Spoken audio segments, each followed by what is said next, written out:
have to stand up strong, face the truth about themselves, to understand what's been wrong. I know we can find a way. I know we can find a way. I know we can find a way to stand up, stand up, stand up.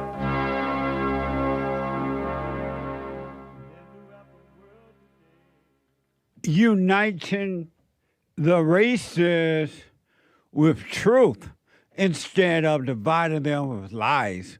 We're also rebuilding the family by rebuilding the man.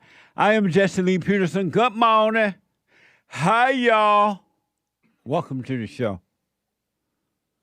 You can get involved by calling 888-77-53773. 888-77-JESSE. Jesse. Jesse.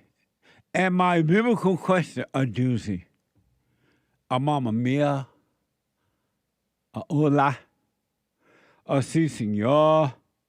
A gracias. Or amazing. And it's for those who want to overcome. And believe you me, you can overcome if you want to. Really. But most people understand. They love that misery, and they don't want to overcome. They don't want you to tell them to overcome. They'll get mad if you even tell somebody else that they can overcome. Don't believe that. You can't overcome that, but you can. Biblical question. Are you a lawbreaker? Are you a lawbreaker? Are you a lawbreaker? Amazing question.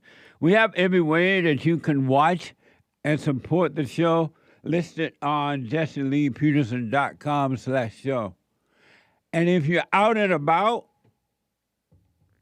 doing whatever it is you're doing, you're protesting, you're fighting with the Jews and the Jews fighting with you. You're upset because Trump may ship the Allah guy back to his country, deport him. You might be upset because of your color, whatever. But whatever you're doing, you could be listening to the show. You may be upset that Trump is getting rid of the educational building up there in New York program. I forgot what you call that.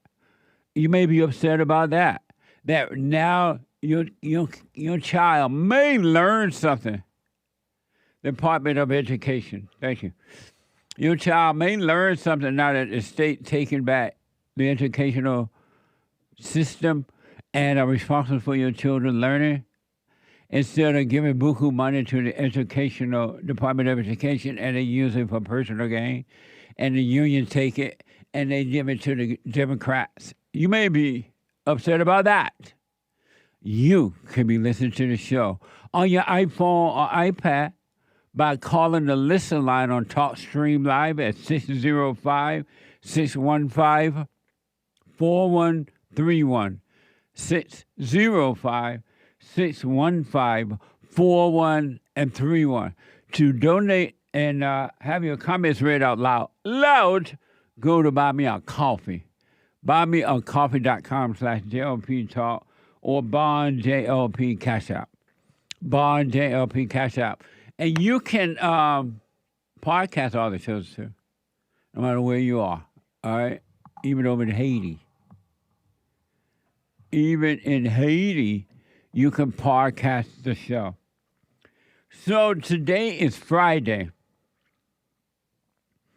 And we have something brand new today, started Friday. And I started this because it occurred to me, And I decided yesterday, and we all agree in the office here, the staff, that we were going to start today a special day. There is this idea that I don't love the blacks, and I love the blacks. I really do. I love the blacks. When I first started my nonprofit organization, Bond, 35 years ago, the purpose of it was to rebuild the family by rebuilding the black man. That was our theme starting out. But as we progressed in what we were doing, I started to hear from all other races, hey, we got the same problem.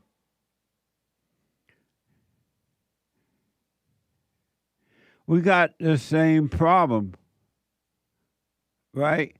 And they're like, I need help too. I have anger. I have this. My mother screwed up. But we were rebuilding the black community by rebuilding the black man. That's how we started out. But other people needed help too, and they started to ask. So I'm like, this truth that we were talking about is not my truth, it's God's truth. And it's for anyone that wants it. Can you imagine Christ telling someone, no, you can't have it? He walking down the road, and somebody hear him, and he was like, no, it is only for the Jews. You can't have no truth. What the? The truth is free for those who want it, right? So instead of rebuilding the black community by rebuilding the black man, we open it up to rebuilding the family by rebuilding the man, and for all people. And then some of the blacks who had been a part of it, attending the meetings and things, got upset because they didn't want no white man to be a part of our good stuff that we were doing. And they got ticked and they quit and walked away. Isn't that amazing? They were missing the whole point of love. They walked away, but we still left it open to everyone, anyone that wanted the truth. Anyone that didn't want it, let them go their way. They have a right to reject it. But I love the blacks. And so Monday we have Female Monday. Tuesday we have Country and Western Tuesday. Wednesday, the last hour of the show, is Manhood Hour. Thursday is Bible Thumper Thursday. And starting today, Fridays is and will always be Black Friday Day. You Tom like a mug. You need to go and get yourself bleached because everything you say about black people and you're sitting up there looking like a tar baby. It's Black Friday. Black Friday. Indiana man recovering after he was shot while working at a Family Dollar in Gary. This is the story of Gary, where we will be taking you through a modern-day ghost town. Black Friday. I would like you to come out and work. On Black Friday. Uncle Ramsack this. Free Amazon, man. The whole motherfucking Texas about this. It's Black Friday. You come to a brother and tell him he got to work on Black Friday? You got any idea how racist that sounds? You're telling me to come in and work. What, you think you own me? I never said this, I tell you. But you thought it, didn't you? Is it always like this?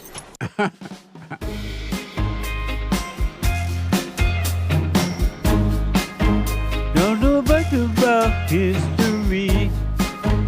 Don't know much biology.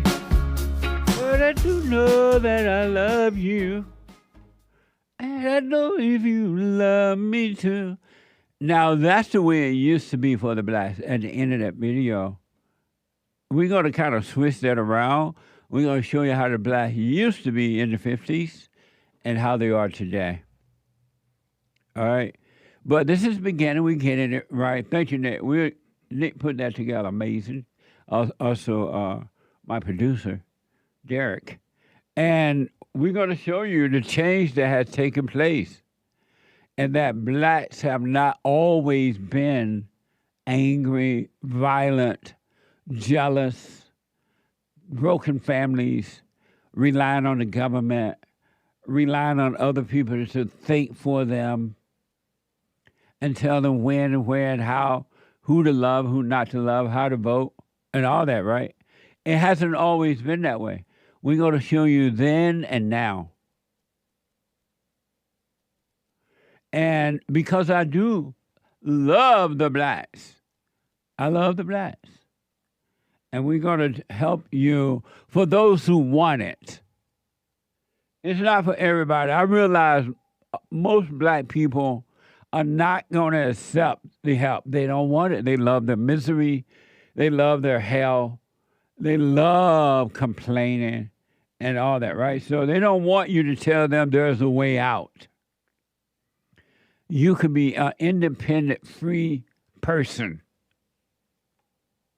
So, but for those who do want it, and there are black men and women who do want it. So we're taking all calls, but the black callers first on Friday as they come in. Whether they agree with me or disagree, we love the blacks. And I realized that we got to start making clear, even though I thought we were making clear, that we love the blacks too. You heard me say I love the whites. We even have White History Month. July just feels white, right? And you heard me say I love the Jews. And you've heard me say I love the Mexican. Hola. And the Asian and the Chinese. Oh, we got some rice. You know, whatever, right? Either you love all or you love none. Really. Either you even love your enemy or you love none. You can't love one and hate the other. You can't love your family and hate everyone else. If you don't love all, you don't love your own family, your own flesh and blood. You don't. Really. And what you bring upon yourself is nothing but misery. Because if you don't have love for all, then you have none for even you. Ego love is not love. You are miserable with ego love. So either you love all or you love none. Christ came, sent by the Father, by the way, that all who will accept freedom are welcome. So Fridays, let it be known, let it be heard, let it be said, let it be written. Friday is Black Friday. Black callers first. We take all the calls, though.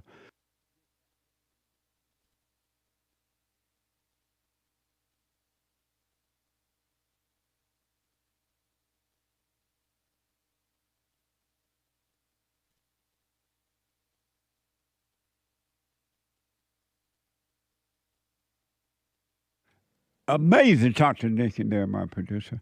But it's Friday, right? And it's Black Friday. We love the blacks. 888-7753-773.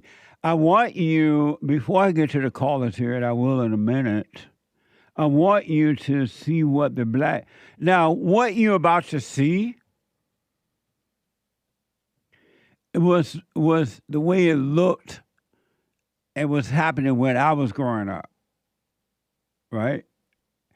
And that's why I would tell you, not the only reason, but when I went to Indiana for the first time in 1967, not for the first time, but I went to stay there for a minute, I was stunned at the black violence and the black neighborhoods and how bad things turned. I had no idea that blacks can be that way because the blacks around me, growing up in Alabama, it was not like that at all. So I was as stunned as the white people were at the violence in the blacks. I want to show you a black neighborhood in L.A.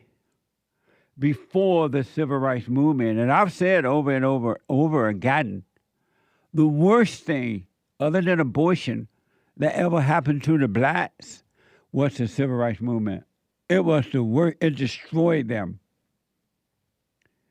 Thank you, Martin Luther King Jr. and Jesse Jackson. You guys did a great job of destroying the blacks. Here's a footage of what the black neighborhood looked like in Los Angeles in this is from the 1950s. Watch this from X.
Amazing, huh?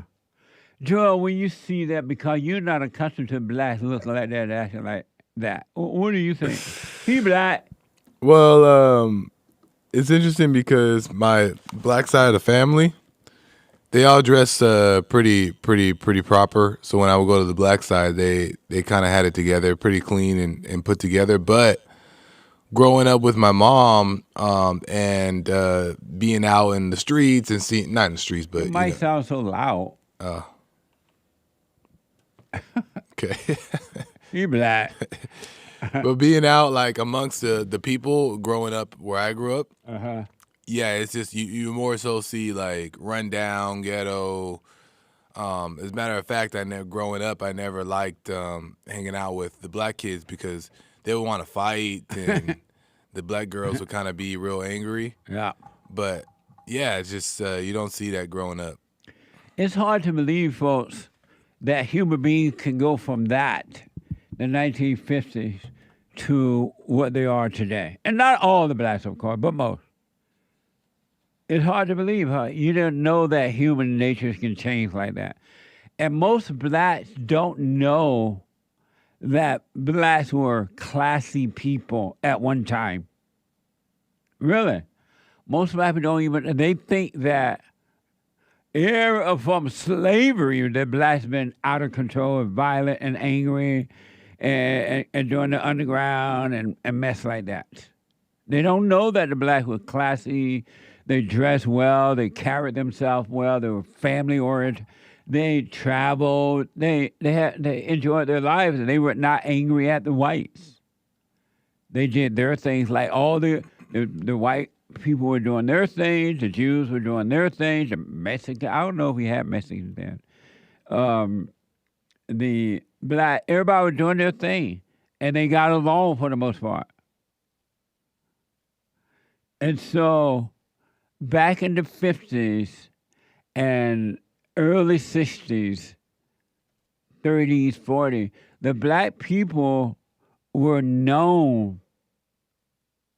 Black people were known to be classy people, really.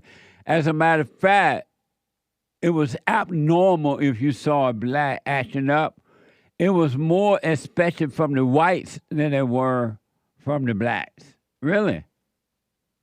But then the civil rights movement came along, founded by the blacks, and headed up by the blacks, and they tore the black people mentality apart. And this is what you have now. As a result of that, so you saw 50s, right? As a result of the civil rights movement, there's no such thing as civil rights movement. I used to be called, that's what they called it. It was civil wrong. But the so-called civil rights movement and they destroyed the black family. They brought in the Democratic Party for the blacks and the government and everything. Here's what you have now. This is from PPV Tahoe. So you saw the 50s, right? And those were black people, normal black people having an amazing life, dressing well. They didn't have afros and all that mess. But so that was the 50s. This is from PV Tahoe. Dallas, Texas cell phone video shows individuals allegedly looting an Amazon trailer parked on the side of the road. So that was then, this is now. Truck, man. Y'all for wrong as a mother, man. Leave for Ram second there.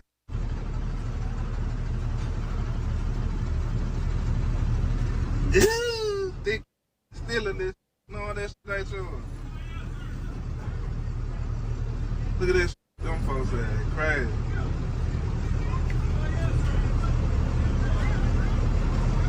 Look at his ass stealing. I don't know what part of Dallas I'm at. Let me get back. Let me get past. Ramsack this. Isn't that something? Once again, I want to show you the 50s with the blacks.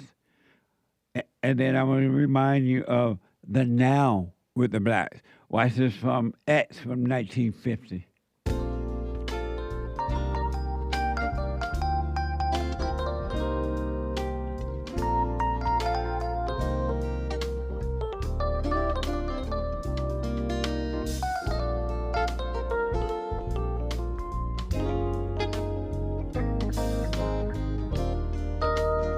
This was in L.A., folks.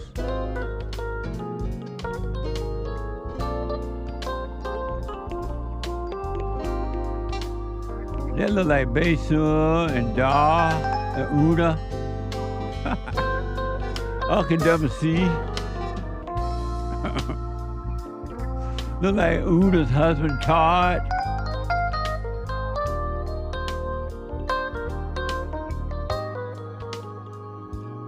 That's sweet. That's Leroy. That's me and my little cousin Henry Lee.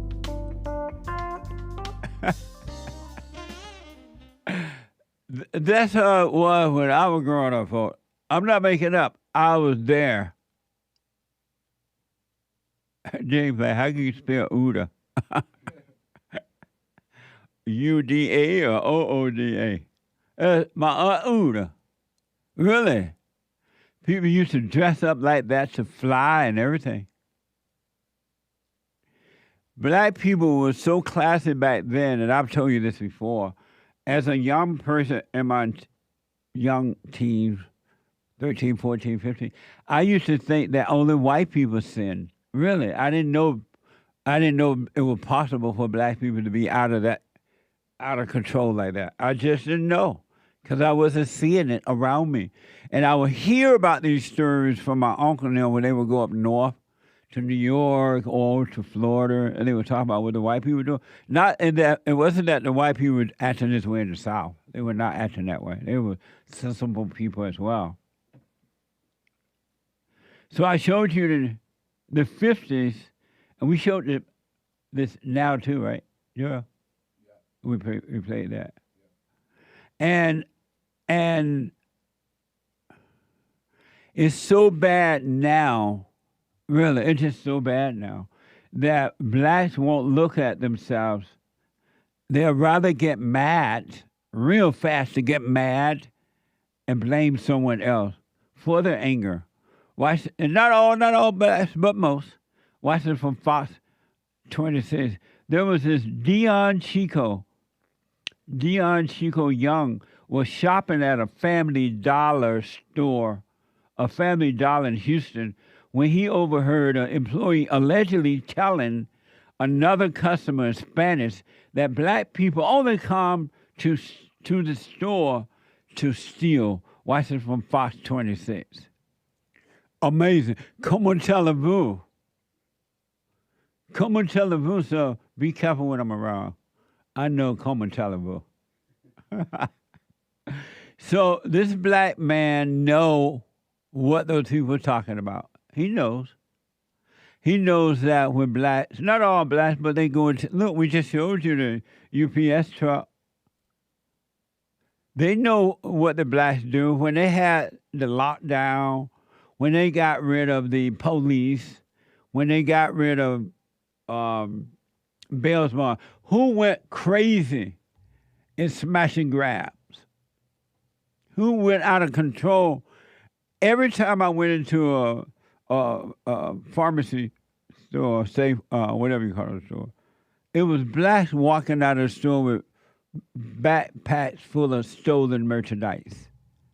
And even the black workers, I was like, y'all just let these people take this stuff? Like, there's nothing we can do about it. It's a daily occurrence now. I was like, but you black. I ain't gonna mess with them. What you talking about? So the 1950s is hard for blacks in this year, in this time, this era, to believe that they used to be decent people at one time. Most black people think that the blacks were like slaves all their lives. They don't even know that the blacks were free and acting as though they had some sense. Really. They think blacks were cursing and just out of control. Because when I tell them, well, it wasn't like that when I was growing up. Under the Jim Crow law existed. I wasn't under the Jim Crow law, but it existed.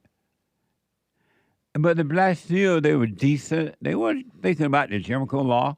They were living their lives. And most black people don't even know that. And when you tell them, they'll think you're making it up. Really, they think you're making it up.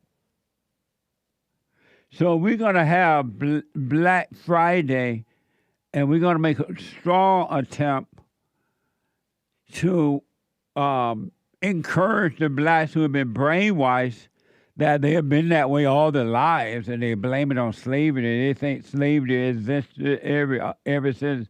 They don't even know that slavery ended 150 years ago or so. So Friday, we take all costs, but we're trying to help the blacks. Because the blacks think that we don't love them. We love the blacks around here. Really. 888-7753-773. 888-77. Jesse, I'm going to take a quick break. When I come back, your phone calls, your super chats. It's Friday. I'll be back in a moment.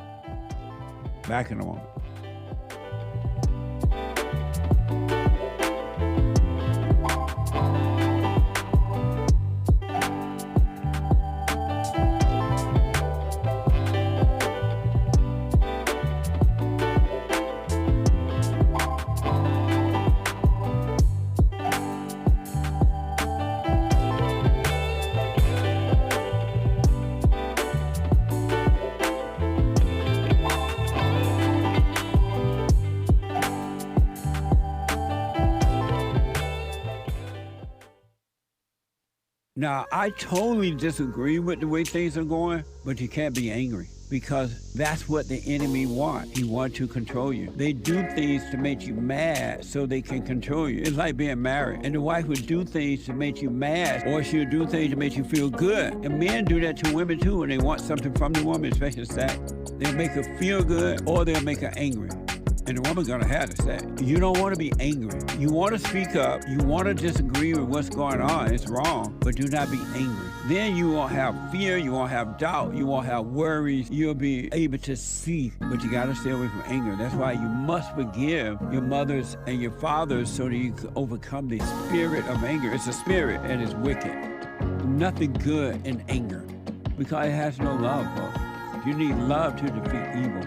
And love is not a weakness. It's a strength. It's from God. It's His nature.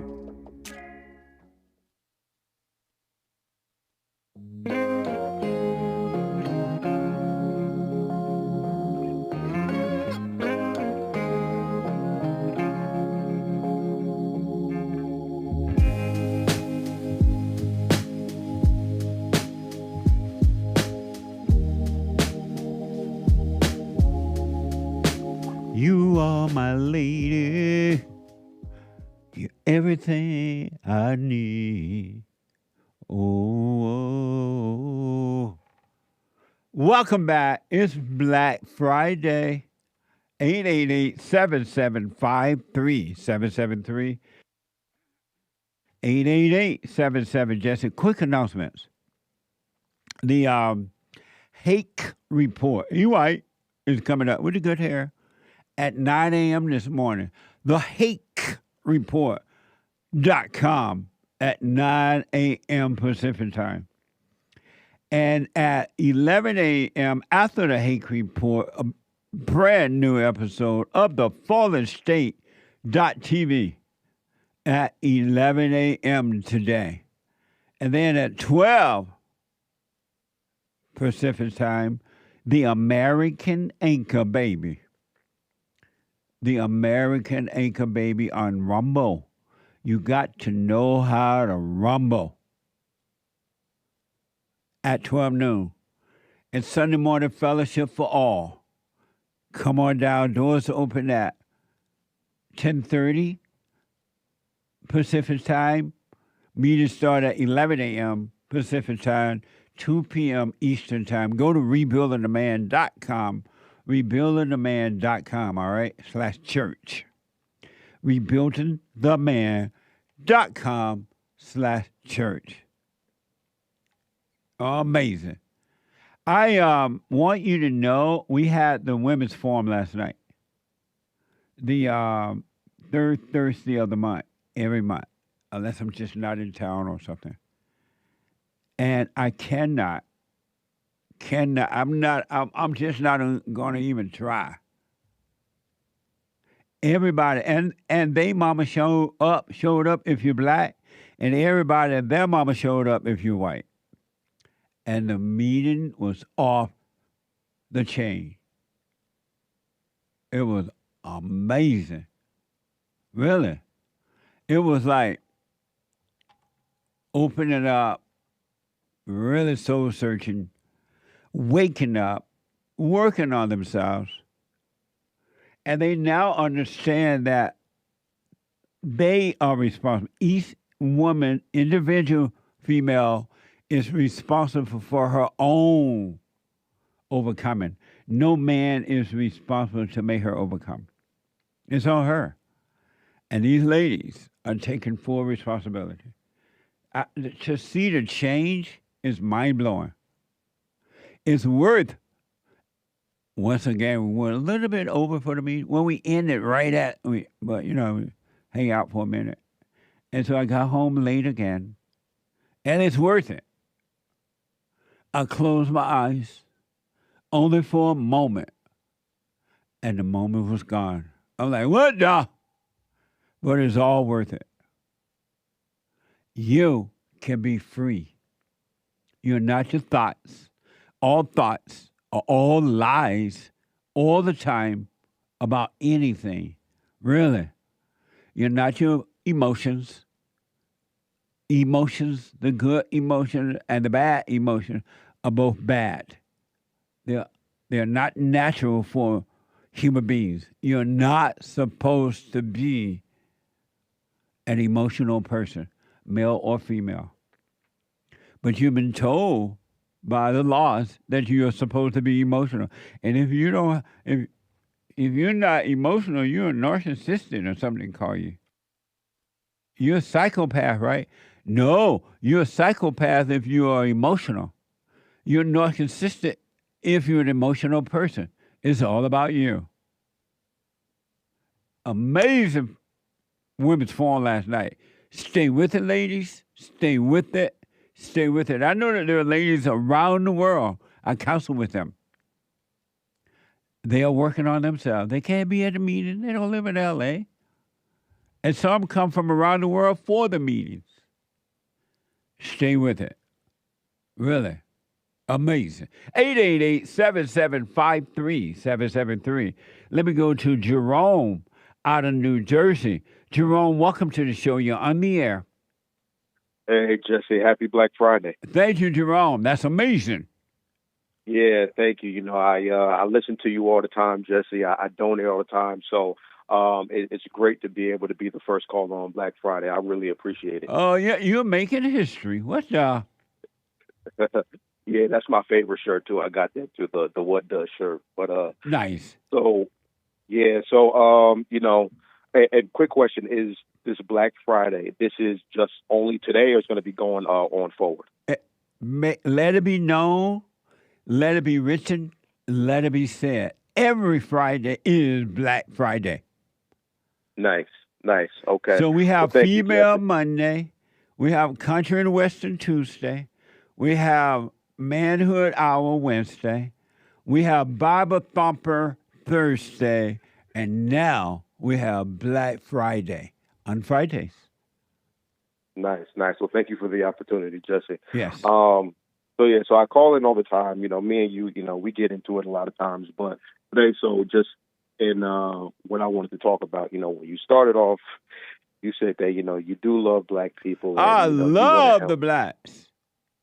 Yeah, you want to, help Black people. And generally speaking, I do agree with a lot of your points when, I agree that, black people should marry before they carry. They shouldn't have babies out of wedlock. They should stop, robbing, killing, stealing, raping, doing degenerate activities, that places them in jail. They should stop blaming white people for all of their problems. I'm with a lot of the foundational points that you make on your show. I think where a lot of people come in and say that you hate black people, because I don't think anybody has a problem with those things that I just mentioned. We all want to see black people get better, generally speaking. I think the problem is a lot of your language sometimes surrounding black people, and it sounds like it can come off as like a deep-rooted hate for them. Give me an example. Okay, so a lot of times, like, I just hear a lot of name-calling. When you talk about black people, I've heard you call black people dumb. I've heard you call them immoral, no good, godless, children of a lie. So I've heard you use am I wrong about that? Yeah. Okay, is it dumb to be angry? No, it depends. It's not 100%. It's not dumb to be angry 100%? Yeah, like it can be dumb, but it's not always dumb to be angry. What do you mean it can be dumb but not always? Anger is evil. Anger hurt the person that is angry, even though they're trying to hurt others. They are doing it to themselves. Anger separate you from God. Anger makes you act like an idiot. How is that not dumb? Yeah, just like back then, what you just said is true about anger. But also, too, like, there are other things to be angry about where, okay, it's understandable. Like, if I was to get angry, like, there was, and I'm not asking you to remember because I know you don't ask a black man if you never remember. ask a black man to remember. But go ahead. Yeah, but there was a story that you had reported on maybe like a couple of months ago where I guess, I'm just paraphrasing, but somebody tried to take somebody's child right out of their front yard, like just, a kidnapper tried to snatch somebody's child. That would be a reason to get angry. Why? Because somebody tried to take your child. But why is that a reason to get angry? Because I think that would be any natural human's response to somebody trying to take their child is anger is not a natural response. Anger is an unnatural response. Anger, there's never, ever, ever, ever, ever, but never a reason to be angry. If somebody took your child from the front yard, you could deal with that situation in a calm-like fashion rather than being angry, because you're being angry. You're not going to deal with it in the right way. But if you stay calm, you're going to see how to deal with it in a perfect way. Oh, yeah, and I agree with that. Like I was saying, but you can't agree with that. You just said that was a reason. I'm just saying for me you just personally. Said that was a reason to be angry. No, I said for me personally, like when I was listening to you report on that story, I'm always calm. So I would have reacted calmly to that, and I wouldn't have let my emotions get the best of me. I'm talking about for me personally. However, so are you saying it would be good for somebody else to get angry if that happens? So you're saying calmness is the right way to go, but for somebody else, if they want to get angry, are you saying that's the right way for them to go? No, I'm just saying I can understand it. But why would you understand that? There's no reason to accept or understand anger as being normal or a reason for anyone. Not? I mean, how can you help somebody if you can at least try to understand them? What do you mean?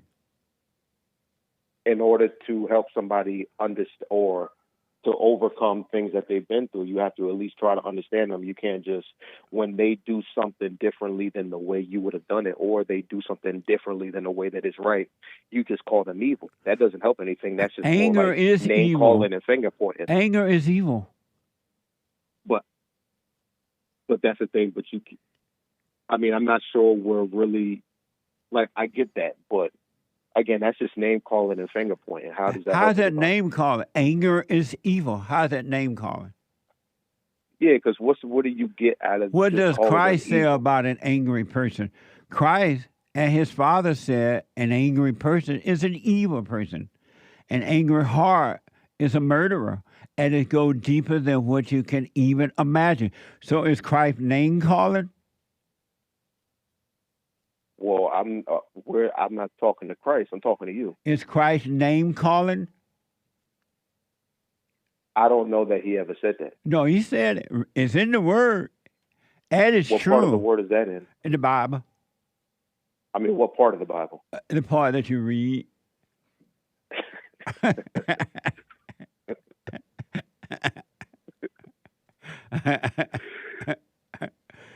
Jerome, you should be not understanding anybody being angry. You should know that anger is evil, and there's never a reason to be angry, because anger separates you from God. Yeah, but I think that you're interpreting my saying that I understand that. I agree with but that. But if you understood it, you would never agree with it, with people being angry. No, I'm saying, me personally, if something like that would happen to me, the example that I but gave. But no, we were talking angry, about other people. You said that you understood why the person that somebody's child got taken or something, and you understood why they got angry.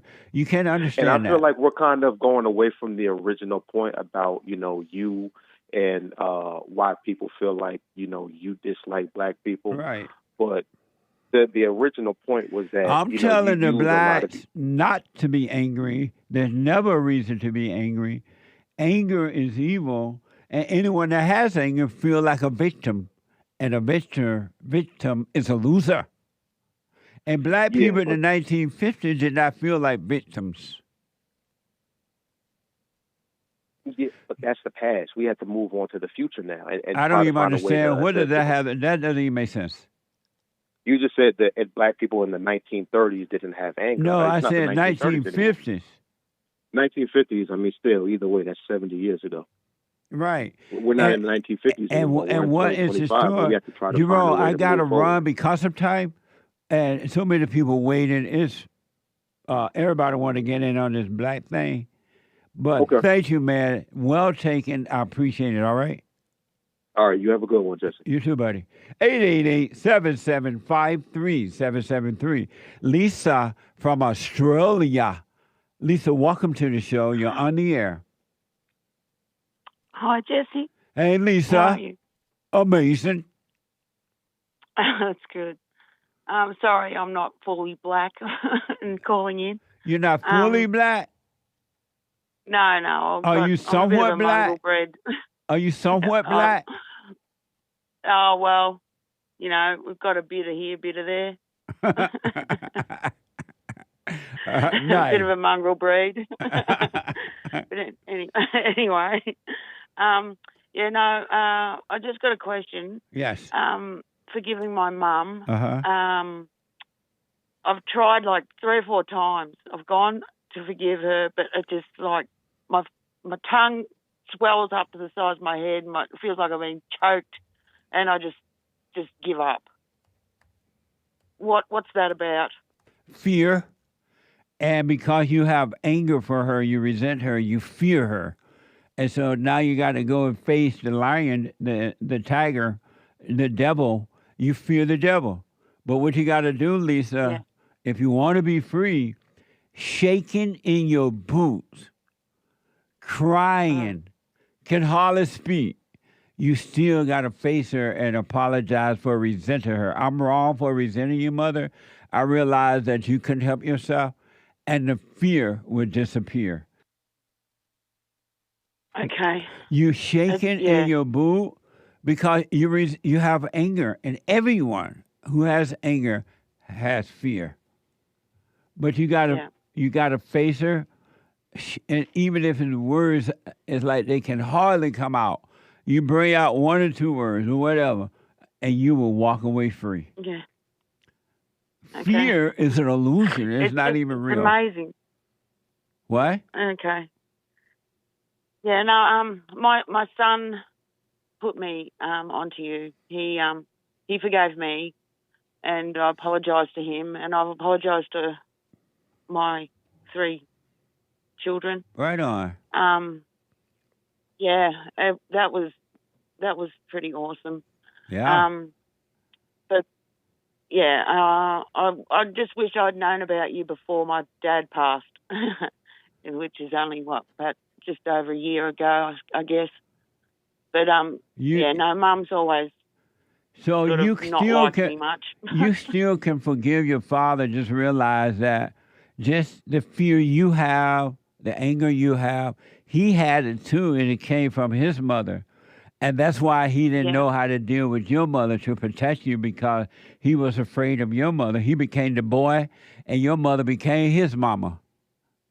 You're attracted to what you hate. Yeah, seems to be. But you got to face your mother shaking in your boot. I'm going to be. I've tried 3 or 4 times, and I go to say it, and it's like someone's got me by the throat. I know what you mean. I remember when I had fear, and I used to date a lot, right? And I would be dating a woman, and if she got mad at me or she was spoiled or something, and I would try to correct her, or if I would talk to anyone, really, I was saying, I'm going to say it this time, and the words would come up really fast and it'd get to my throat, and it wouldn't go out. It's just... I was so afraid. Yeah, I was so afraid I couldn't say it. And if it finally came out, it was so weak. I'm like, what the? But because I went and forgave... Go ahead. No, you're right. When I went and forgave my mother, the fear disappeared. And I'm like, what the? And that's what's going to happen to you when you forgive your mother. Yep. Okay. You're awesome, Jesse. Are you doing the silent prayer? Yeah, every morning and every night. Nice. Stay and with it's just like so much stuff comes and goes through, and it's like, hey, I don't know when to stop, because it's just so much keeps coming. It's like, how long have I got to sit here and watch this? You can watch it during the day. You don't have to just sit there and watch it all the time. You do the silent prayer, you get up. Oh, no, it doesn't stop. Right, and you watch it. Be glad that you can see it, because it is the Father, it's God who is allowing you to see it, because you welcome the truth. You've invited the truth to come in. And so the Father, God, is allowing you to see it, and he's going to take it away from you. So all you need to do is see it. Don't be in denial about it. See it, but do nothing about it, those thoughts and things like that, and they will be taken away from you. Loneliness, doubt, worry, jealousy, envy, strife, revenge, all of that will be taken away from you. Yep. Yeah, I feel good now doing it. I do it every morning, every night. Oh, well, when I say in the morning, when I get up. Because I've just got home from work. It's about 12:30, midnight here. Right now? I've just, yeah. What? No. Yeah. I do. I work. I clean at the university. Nice. Yeah. Clean up after all these people. Well, you got what the? You got to, if you want to be free, Lisa, you got to go and forgive your mom, and then if your mom apologize, fine.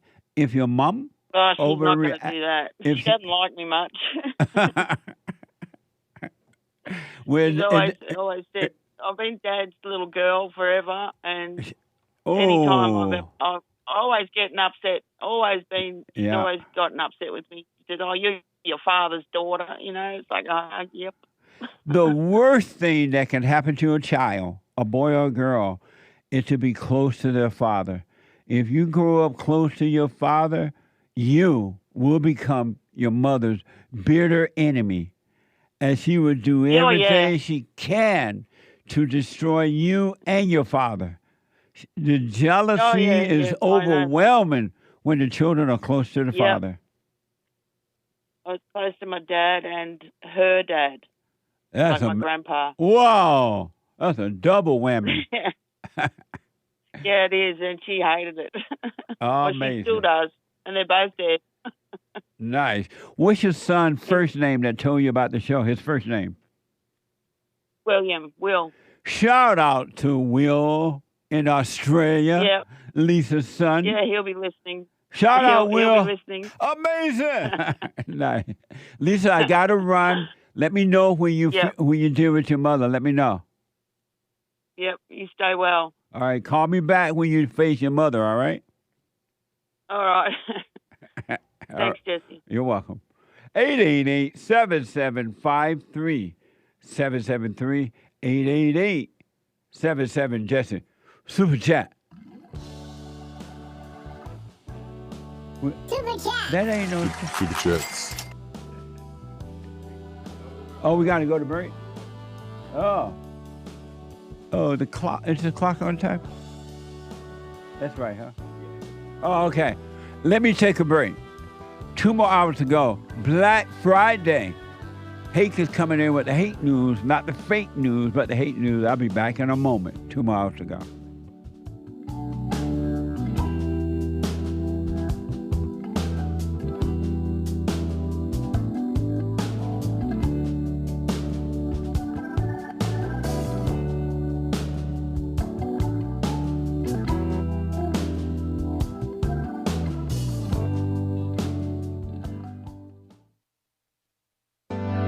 Steve, thank you for calling and thanks for holding. How have you been helped by the show? I'm going to tell you this. I believe you might go down in history as one of the greatest, if not the greatest, black man that ever lived on planet Earth, as far as I'm concerned. I don't know anybody before you that's been that great.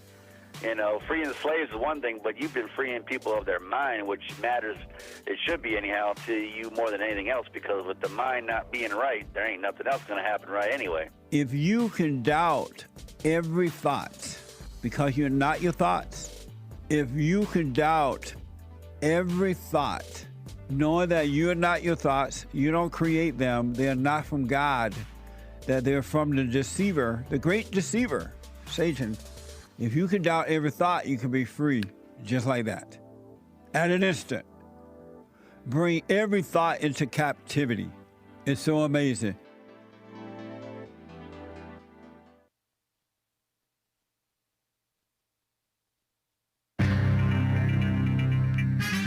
A whole lot of mess going on in the world. They're going crazy over all kinds of stuff. There's this white Zimbabwe swimmer winner gal who is now the first female, I think, and first African president of the International Olympics Committee.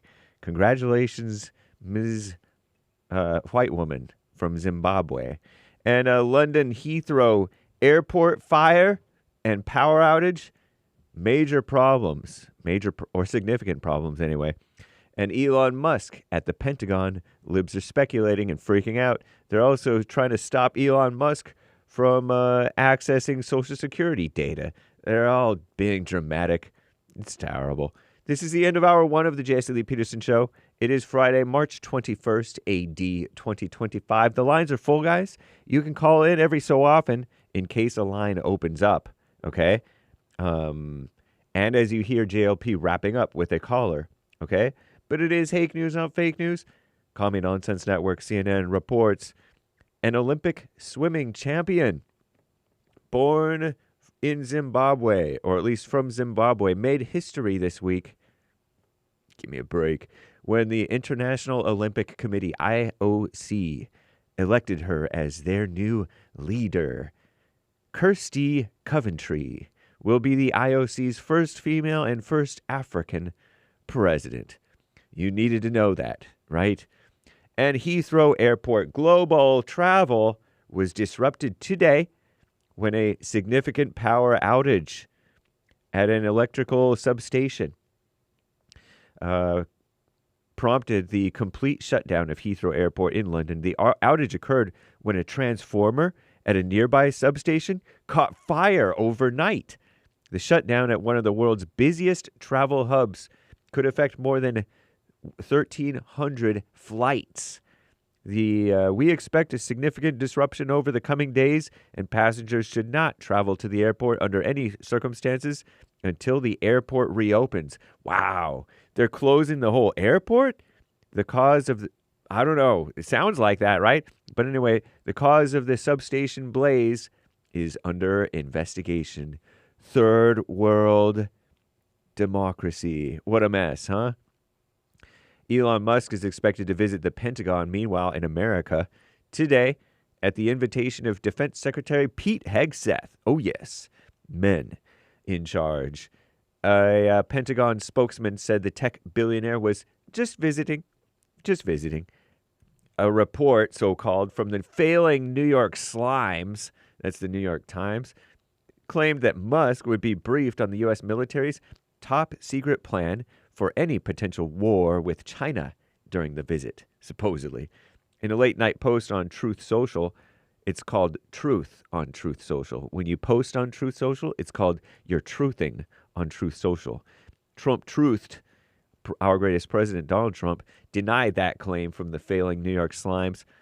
The visit comes as the Pentagon, encouraged by Musk's DOGE, Department of Government Efficiency, considers major cuts to the top of the military because the corruption comes down from the top. It's disgusting.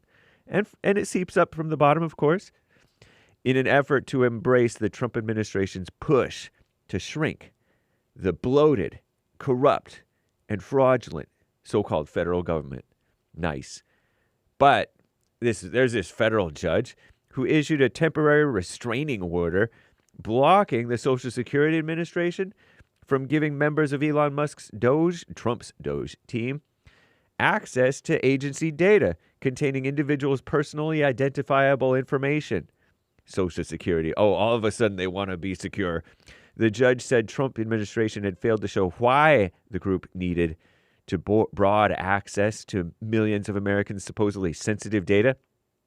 And they likened, this judge, so-called, likened the DOGE team's demands to a fishing expedition. All of a sudden, a judge is concerned about a fishing expedition, and it's a woman judge, I think.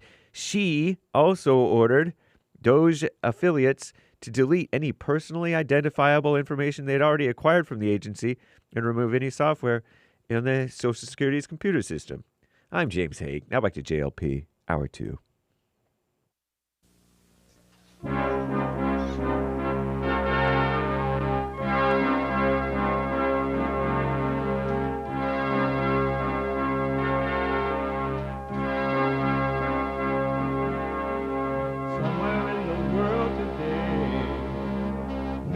To stand up strong, face the truth about themselves, to understand what went wrong. I know we can find a way.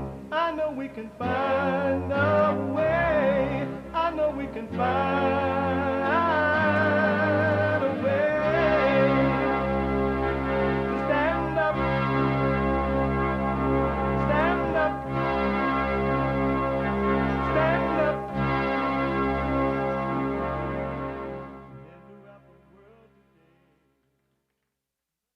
Uniting the races with truth instead of dividing them with lies. We're also rebuilding the family by rebuilding the man. I am Jesse Lee Peterson. Welcome to the second hour of the show today. You can get involved by calling 888-7753-773. That's 888-77-JESSE. My biblical question for this week: are you a lawbreaker? Are you a lawbreaker? Is you a lawbreaker? The biblical question. I will deal with it on Sunday. I put my little 2 cents on Sunday if the Lord is willing, but I want to hear from you about it. We have every way that you can watch and support the show listed on jesseleepeterson.com/show. And if you're out and about, if you're a judge and you're trying to stop Trump from deporting the illegal aliens, if you are crying, even though we know you're lying when you're crying, but if you're crying about your mama, your daddy, whatever, being deported because they're illegally and they've been here for 100 years.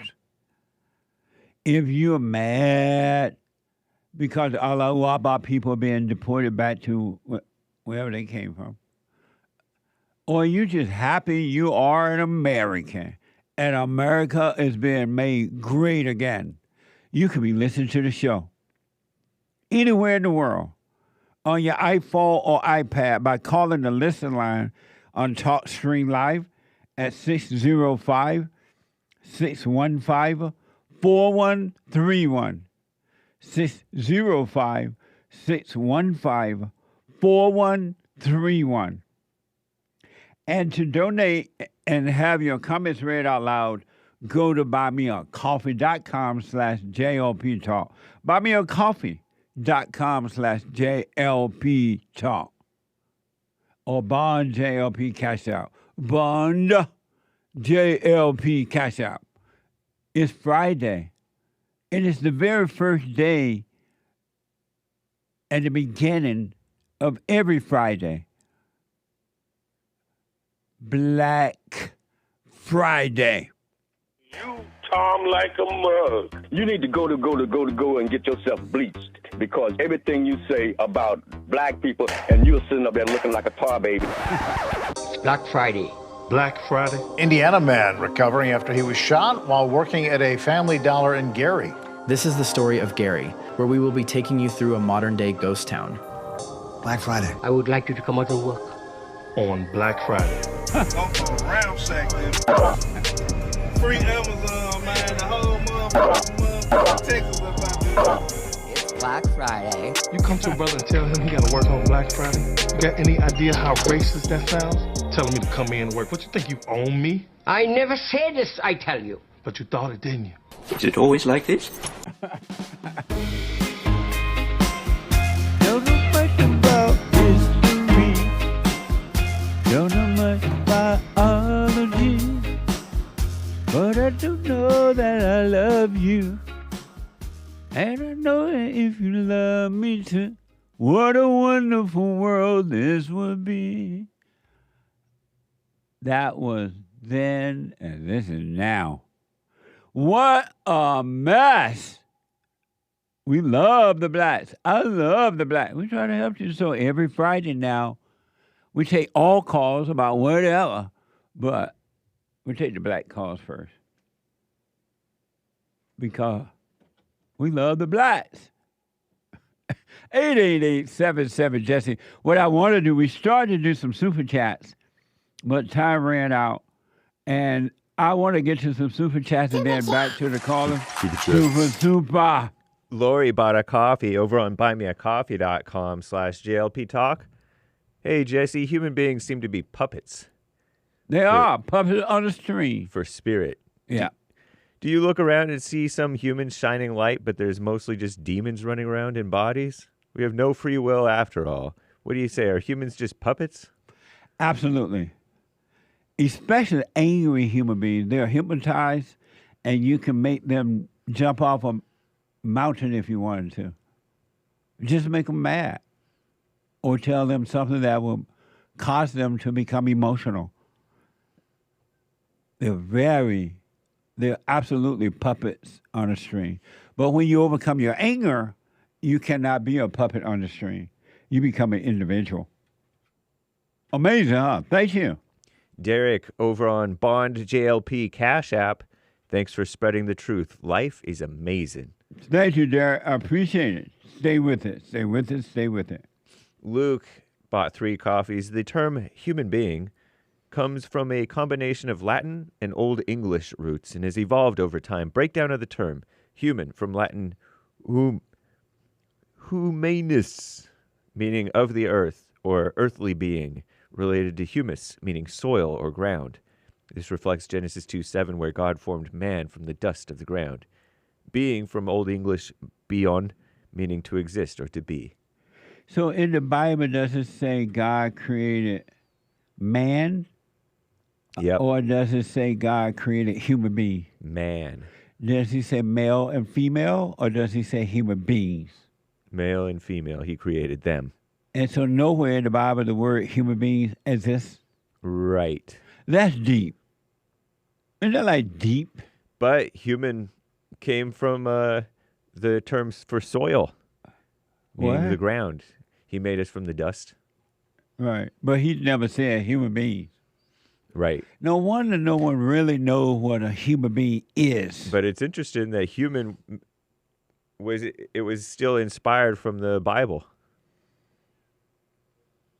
That word. Yep. Because they said the dust thing. Yeah. Oh, amazing. Thank you, Luke. Yeah, thank you, Luke. Isaiah, the Uber driver, bought 7 coffees. Good morning, sir.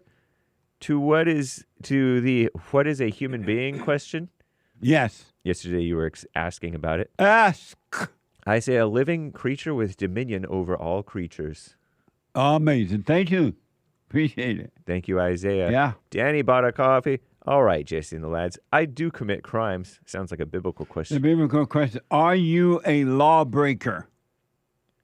But I can't tell you what otherwise you hold them as evidence and bribe me with them. Have a great weekend, lads. Thank you, and thanks for responding to the biblical question. Or blackmail. So he said that he is a lawbreaker. He didn't say he's a law. He says, I do commit crimes, but I can't tell you what. Otherwise, you'll hold them against me. Well, as a evidence. criminal is a lawbreaker, right? Yeah. If you commit crimes, I guess that makes you a lawbreaker. So it sounds like you are responding to the question. Thank you. I'll put my 2 cents in on Sunday. 5 coffees from Bert. I was watching one of your older videos, Jesse. You mentioned the devil can give you fake awareness. Yes. I think that was tripping me up with the prayer. Also, can I buy signed books through the website? Thanks. You can go to rebuildingaman.com/store, or it's a shop now. It's jesseleepeterson.shop now, but rebuildingtheman.com/store has some listings, and it has a link right to the jesseleepeterson.shop. So both are fine to say. Oh, okay. And my books are amazing, really. I will sign them to whomever you like. From Rage to Responsibility, my first book. From Rage to Responsibility. And then Scam, How the Black Leadership Exploits Black America. What the? And then the 7 Guaranteed Steps to Spiritual, Family, and Financial Success Guide. A little small pocket guide we use in our academy, Entrepreneur Academy. And 7 simple steps. If you do them, they will work. A little small pocket guide. I highly recommend that too. But you got to do it. You got to be a doer of the word, not just a hearer, but a doer. You do those 7 steps, you can't go wrong. And then the antidote, healing America from the poison of hate, blame, and victimhood. The antidote. All my books, I will sign them. Go to rebuildingaman.com/store or call 800-411-BOND. 800-411-2663. Thank you. Thank you for the question, Bert. Jay Crimson says, the great black hope. The great black hope. Amazing. Thank you. Crutch-free paradigms. Did God create man with wisdom beyond his simple mind? And he had the wisdom until he listened to the woman. When he listened to Eve, wisdom went out the window. And he became a fallen being.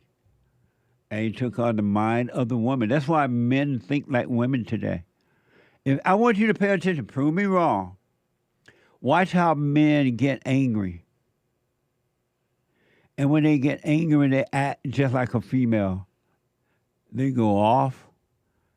They have no respect. They're very emotional. They don't lead the way. They don't show love, no patience or anything. They act just like the woman. No wisdom, only anger.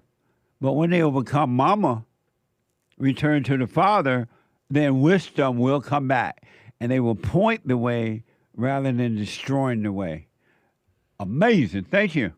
I mean to ask, did God add wisdom to man? He sends a follow-up super chat asking that. What? Did God add wisdom to man? What does that mean? Did he give him wisdom?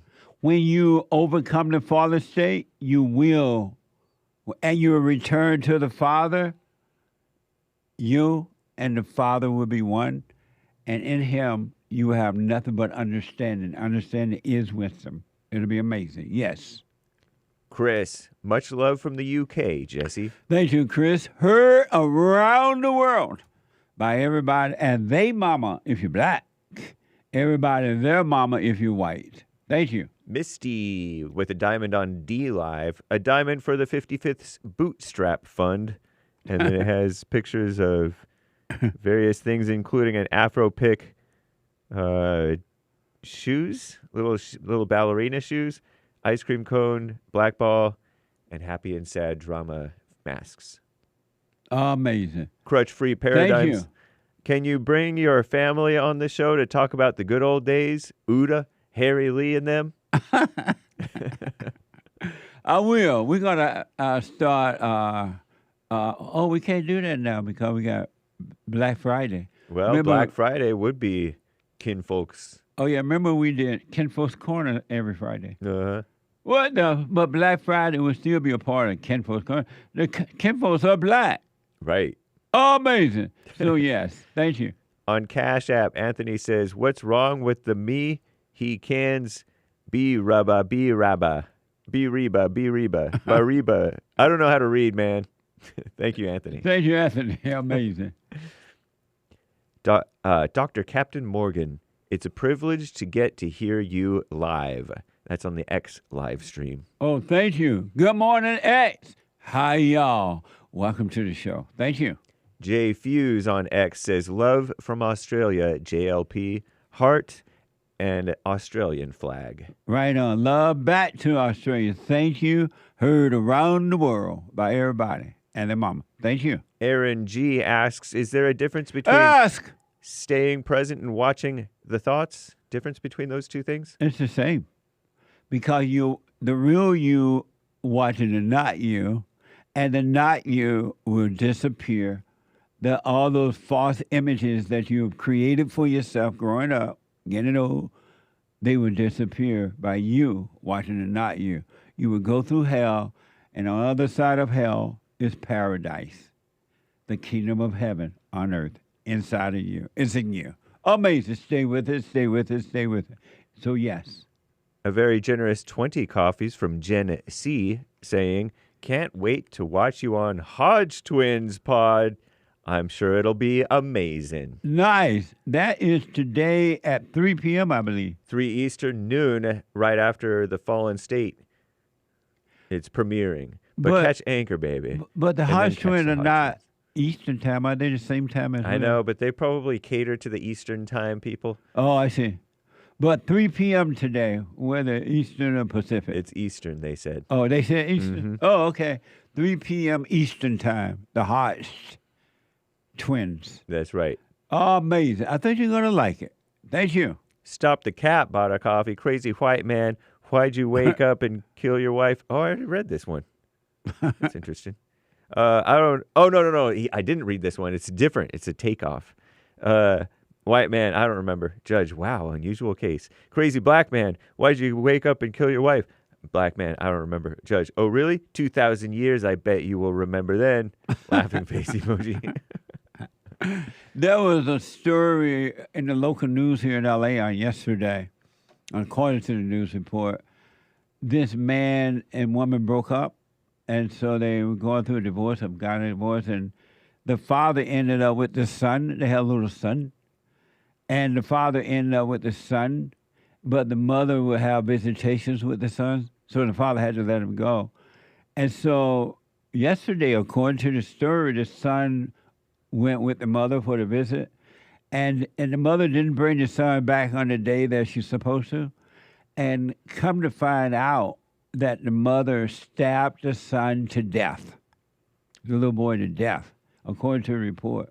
They found him dead in the bed. And she was about, I think the report is she was about to commit suicide on herself.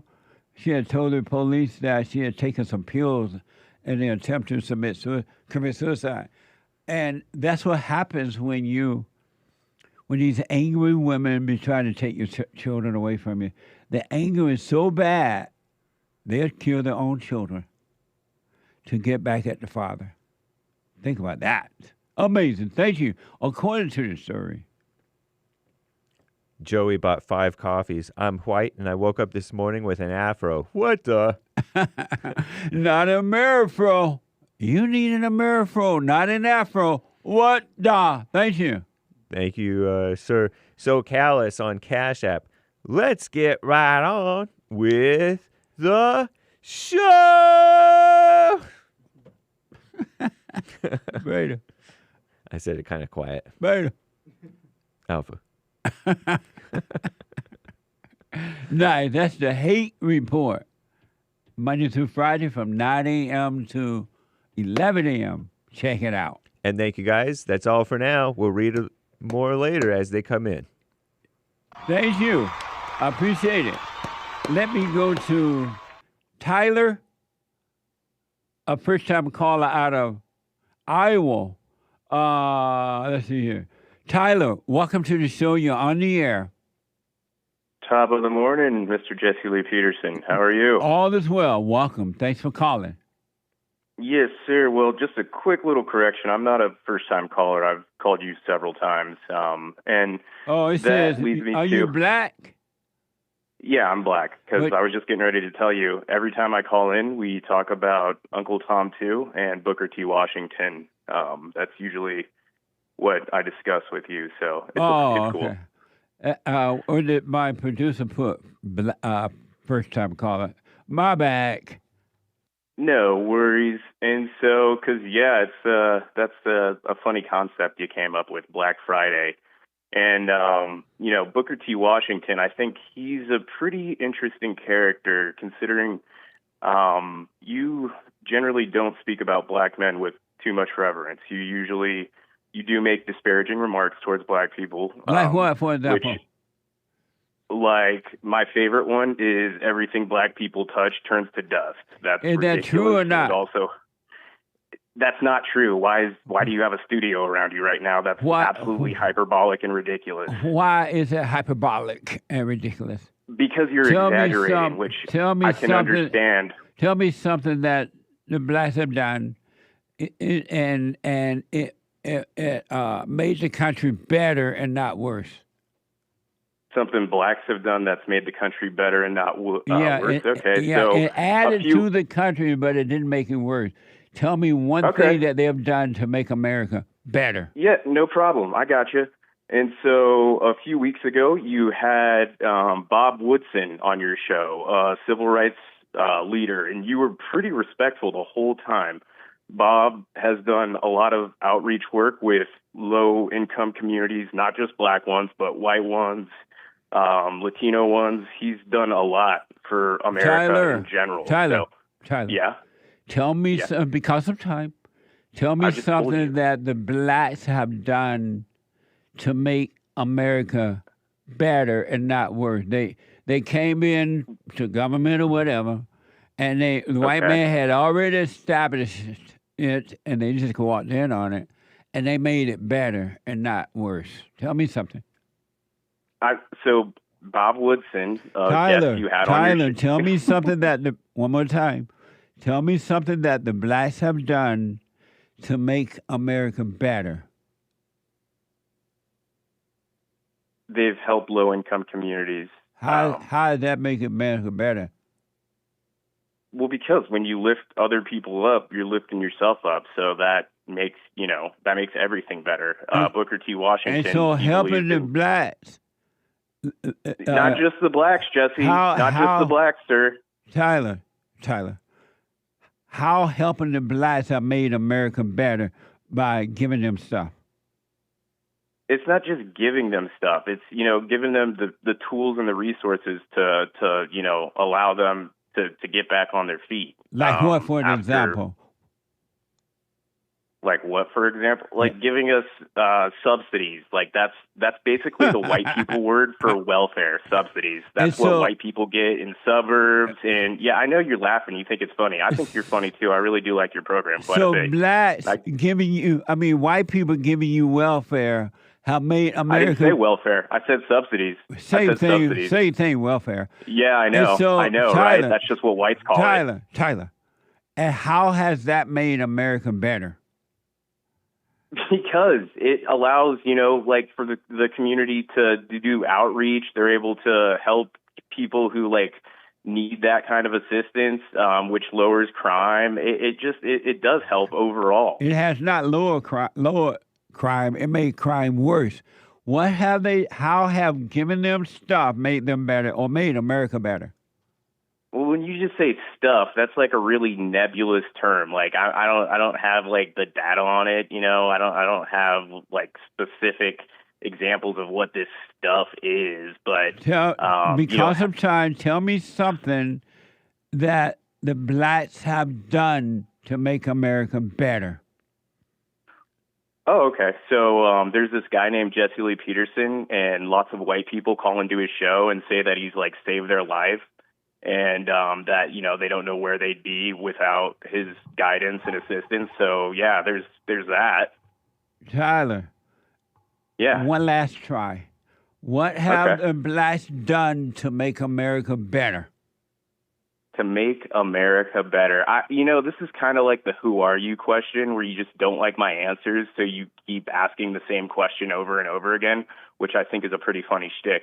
There's a quote by Booker T. Washington that he said, "We should not permit our grievances to overshadow We're our not talking opportunities." about Booker T. Washington. I know, and I sense that if he were alive, he would disagree with you on almost every, not every point you make, but quite a bit. If the frog didn't have a glass ass, he wouldn't have broken when he jumped. I'm talking about what have the blacks done in the last 70 years to make America better? One more time. What does that mean? What? If the frog had an ass glass, he wouldn't have jumped. What is that? I've never heard that analogy before. What? What was that? That was a peculiar analogy you just used. If the frog had an ass glass, he would never have jumped. I said if he didn't have one, he wouldn't have broken when he jumped. Oh, okay. Excuse me. You talking about if Booker T. Washington was around. Booker T. Washington's not around. When Booker T. Washington was around, black people were amazing. We showed you the then and the after. We're not talking about Booker T. Washington. We're talking about the blacks in the last 70 years. He taught is still, if we're going to, use historical influences and whatnot, there's still the same idea that we can, carry on the spirit that he had, which I don't think you do. The blacks are not carrying on the spirit of Booker T. As a matter of fact, we are. Tuskegee Institute is a jump pile now because the liberal blacks took over. So Joel want me to tell you that there is no such thing as a white subsidy. Oh, Joel, because Joel is so intelligent. Joel's funny, though. I like Joel's show. Whatever help the whites get, it's usually for all people. Oh, please. No, it's not. They do things like redlining and they push people out. That's total malarkey. I know Joel's on your team and he's drinking the Kool-Aid. Shout out Joel and James. I like both of their programs, by the way. And by the way, I really do. And by the way, we're not talking about an individual blacks. We're talking about the blacks. What have they done? I know the blacks, right? What have they? You have not been able to tell me one thing that the blacks have done in the last 70 years to make America better. But thank you. A good try. I do appreciate it. Let me go to Saudia. First time, is his first time there? A first time call out of New Jersey. Saudi, welcome to the show. You're on the air. Happy Black Friday, Jesse. This is Saudi. How are you this morning? All is well, Saudi. Thanks for calling. So I just wanted to say to you, Jesse, thank you for the work that you do. I do want to emphasize that I think that for a lot of people, your delivery may be a little bit too much, but actually that's what I prefer. I appreciate your honesty. Hello? Uh-huh. And when you say a little bit too much, can you give me the example what you mean by a little bit too much? I just think that we're in a situation in this society that people just don't like to hear the truth. And that's basically something that people are being trained to do, not to face the truth and get emotional right away. which, of course, when you get emotional, you Yeah. act impulsively and you don't see things for what it is. Absolutely. I just think a lot of times people miss your actual message because they're so concerned about the delivery. Well, there are blacks around the world and male and females who are hearing the message, and they're like, wow, I didn't know I needed to forgive my mother. I didn't know I needed to forgive my father. I thought the white man or somebody else was their problem. So there are blacks who want the truth. They're starting to hear the truth, and they are changing. But those who don't want the truth, there's no way you can say it, and they're going to accept it because they're not ready for the truth. I agree. But I do agree with you also, Jesse, that I'm seeing like a new awakening in people, Yeah. not only black people, but also, I'm Dominican American, but I'm seeing it also in different Latino ethnic groups because I'm surrounded by different, I live in a very diverse area in Newark, New Jersey, where there's not only black people, white people, Peruvian, Mexican, Colombian. So I'm seeing that all around. Nice. And that's a positive way. I think that we need to reinforce, just like you're doing now. I love the fact that you included the Black Friday because I think a lot of times people may need to just listen to the positive messages because we're so bombarded with negative on a daily basis. Yeah, absolutely. And with negative images, negative idols, which should not be idolized at all. And that's what our young people are seeing. Absolutely. Amazing. You're absolutely right about that. And we just have to keep putting it out there. And for those who will receive it, they will. And those who won't, they won't. Because most people, they love their misery. They love their depression. They love their anxiety. They love their loneliness. They love their jealousy and envy and strife and revenge. So you can never help them when they love it. Right. They don't know there's something else that's better. And I like the fact that you focus on personal accountability. That's my position. That's how I approach my life and the values I want to instill on my own children. That, yeah, there's outside forces that influence, a lot of things in our life, but ultimately we're the ones that make the decision in our life. Thank you so much. Back in a moment. Thank you, Sadia. Punchy coffee is good. Every bag is roasted to order. Freshest flavor. Top quality. Specialty grade beans. Good. Every dime goes back to Bar, my nonprofit. And we are rebuilding the family by rebuilding the man. So when you're drinking coffee and enjoying it, just know you're helping somebody. Amazing coffee. Punchy has his own coffee now. What the? And it's so good. All the way from the plantation to my own coffee. Who would have thought? Did that coffee come from the plantation? Did I pick my own coffee? Check it out. Go to rebuildingtheman.com, rebuildingtheman.com/stores, and get Punchy's coffee.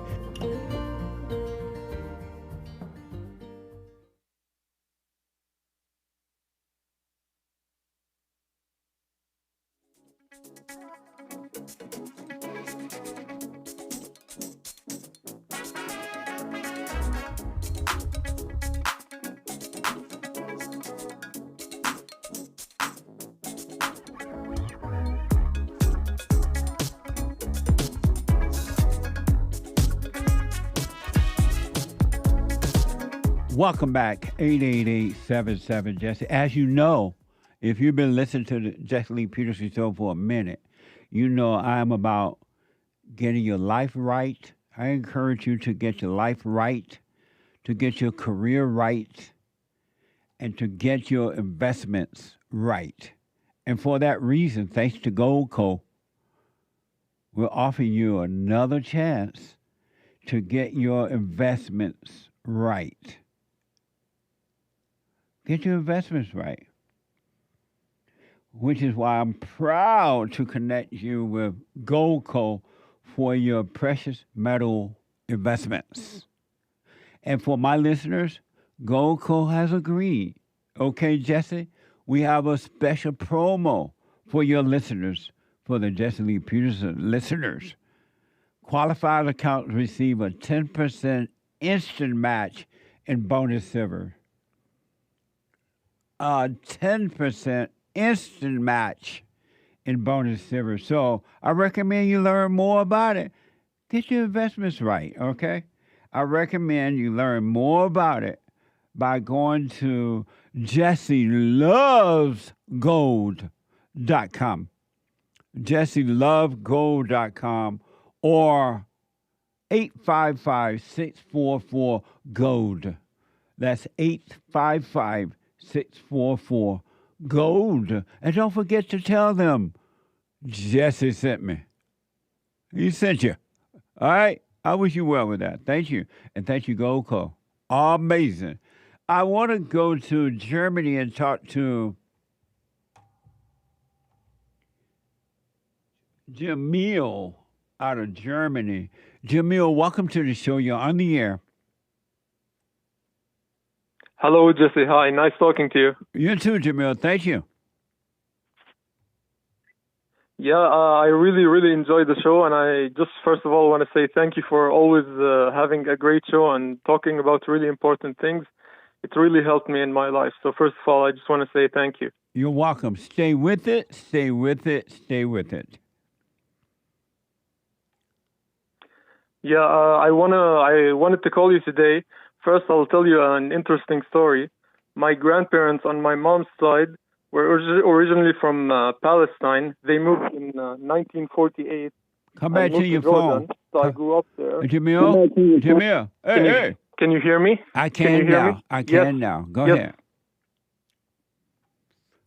So my grandparents had to move from Palestine in 1948 to Jordan, and I grew up there.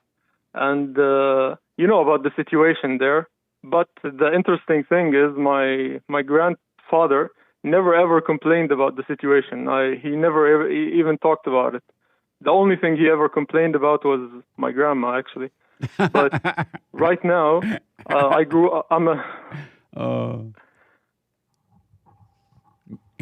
That's true. I've never I grew up there, and everyone always complains about the Jews and the situation. But I mean, in my own family, no one ever talked about it. So I didn't really grow up having that in my heart. Right on. Right on. Nice. So my question, just for fun, actually, is now I grew up a little bit, and now in Easter I have a chance, and I booked a trip to go there. I'm going to Jerusalem, and you always talk about it. And I don't have anyone else to ask about it because I didn't tell my family about it. I don't want to hear their opinions on it, actually. So I just wanted to ask you, do you have any advice for me? Be careful and have fun. When I went and okay, thanks. When I went, I had an amazing opportunity to walk through the Bible to see a lot of things that I had been cities and things that I read in the Bible, and so it was amazing. So I would recommend that once you get there, if you don't already have one, you find a really smart tour guide that can explain the different location, the history, and you can get a better picture of it if someone is there to point it out to tell you what it's all about. It would be amazing. So hopefully you can find a good tour guide. How can I do that? Because online it's very difficult to find stuff. I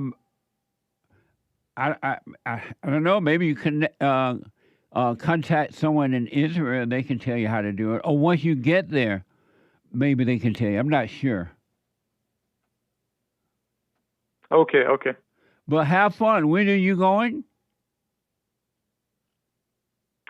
Mid of April, 14 April. Well, have fun and let me know how it goes, all right? I will call you from there because it's also going to be my birthday, so I'm going to call you and say hi. Right on. Are you a Christian or a Muslim? I'm Christian. No. Right on. Oh, you're going to love it then. Amazing. Yeah, let me know how it goes, all right? Yeah, I will definitely call you back. And again, thanks for everything and have a nice day, yeah? You too, buddy. Thank you. I love Israel. What? Nah. 888-7753-773. Let me go to Miami, Florida and talk to Carlos. Callers, welcome to the show. You're on the air. Jesse, how are you, Jesse? Oh. Thank you so much for taking my call. Yes, sir. All right, I do love the blacks too, but I was just wanted to ask you a question.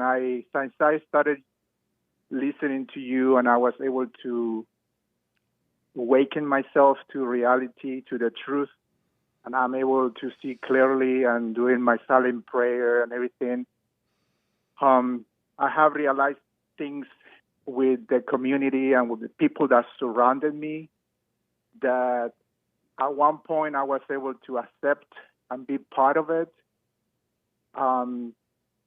Before I was very involved with the black community, and I've been in the BLM protest when, and I've been supporting that. And then little by little, I came to realize the truth, and I was able to awaken to the reality and realize that I wasn't helping my friends and the community that I was involved with by supporting all those things. And after listening to you, the way that you tell the truth about the things that are affecting the black community specifically, and also the Latino community, I think that after the blacks, Latinos are pretty much following the same pattern.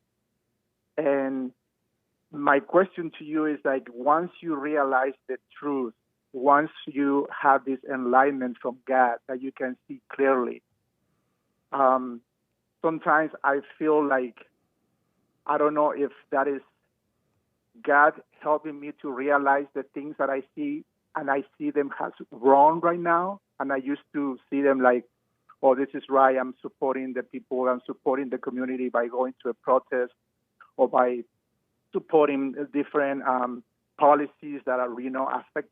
We think that they are helping the black community, but in reality, they are actually making them worse. And once you have this enlightenment, is that clarity come from God when you don't accept the things that you used to accept before? Well, only understanding, only clarity can only come from God. It's not from another person. It's from God. And anyone that has anger can never have understanding. It is impossible to have clarity when you have anger. That's why you have to repent so he can take the spirit of anger away from you, which is darkness, which is evil. He will take that away, and then understanding things will be made clear to you without your effort. We cannot make things clear. Only God does that, the light of God. So that tells me that, yes, indeed, God is, because before I do see right now so many things that I see them completely wrong. We talk about, different, like, for example, affirmative action and all the DI, and I see this anger that you are mentioning right now coming from especially the black community and also the Latino communities. They're going the same way. And every time that I speak up, I became, for them, you become like a racist person because you are telling the truth. I mean, they just tell you the same thing right now, like not the previous caller, but the caller before, Taylor, I think was his name. They get mad because you ask these questions like, name one thing, you did for this country, which I love, and it has given me so much, and they cannot say anything. And they cannot think about one specific thing, that we, that the black community and even the Latino community, like you say, we came to this country and we already found a very, a country built with principles and the foundation. And if we are going to come here, we are supposed to give, yes, and not take. Right. And they don't understand that, and they get upset, and they're always asking for more. I want more, and it's like, when is the point when you just stop? Yeah. And my second question to you is, like, the for one me, thing, I don't know how. The one thing I want to say because of time here, I remember there was a time when the Mexican Latino community or people would not agree with the blacks. Because when they at one time, they were independent people too. They worked for themselves. They worked hard. They had their own families. And they didn't agree with the blacks because they knew the blacks were wrong. And the blacks used to hate them for not agreeing with them. But then they had these Mexican organizations that started to build organizations like La Raza and other organizations. Yeah. And they did to the Mexican or Latino people what the NAACP, the Congressional Black Caucus, and others have done to the blacks. They made the Mexicans think that they can make it and that the white man was trying to hold them back and everything. Correct. And so the Mexicans have started to believe and follow those folks. And now they're thinking the same way, and not all, of course, but they're thinking in the same way that the blacks think, because the Mexicans are allowing someone else to think for them, and rather than thinking for themselves. And the Mexicans don't even like the blacks. They can't live together. They don't like each other at all. Yeah, but they took the same principles. They are like taking over the same, and they are becoming the same. I see that. And Jesse, my last question, because of time, I want to ask. What now? What? How can you? Because I do love my friends. I have a lot of black friends. I have, a lot of black people that I know. Half of them, they don't talk to me after, because I voted for the Great White Hope. But how can you help without getting mad and without being quiet? Because I want to speak up the truth. What's the best way that you would recommend, to be able to? I know that you cannot help anybody. Everybody has to help themselves. But what would be the best way to approach this situation where you are not quiet, you are not like a beta male, but you also don't get angry about talking about this and giving up your, telling the truth. And so the best way to do what? The best way to actually help my black friends, my black community that I love too. But you can't help them. Don't even try to help them. You just work on you, and then the Spirit of the Father will speak through you to help someone that want help. It will happen naturally. But do not try to help them. If you try to help them, they're going to hate you, and they will destroy you. Especially if you're not strong enough yet to deal with their anger, they will destroy you because you're trying to. It's like giving the truth to swine. They don't want it. So do not try to help anyone. You just work on you, and let the truth guide you in what to do. It'll work on your behalf. Don't you try to do it at all. All right, Jesse. Yeah, Thank you so much. Just don't be angry at them. Wish them well, but don't be angry. All right, Jesse. Do you have any plans in coming to this side of the country, like Miami or? Yeah, there's some things coming up. We're gonna put it on the website, and you'll hear about it. All right, Jesse. Thank you so much. All right, Thank buddy. you for everything. Absolutely. And thank you for your team too. I love all the team there. They are like great. All the people there. The Thank You Baby. Everybody. Jake. Everybody's great. Thank you so much. Thank you, buddy. Amazing team. Thank you. All right. Thank you. Bye bye. All right. Bye now. 888-7753-773. Here's another moment for blacks to look at themselves. This is from the Guardians. The audience at the graduation for TNT Academy School in Georgia erupted in anger after Principal Nancy Goldco saw some students and parents heading for the exit early and said loudly from the podium, "Look who's leaving.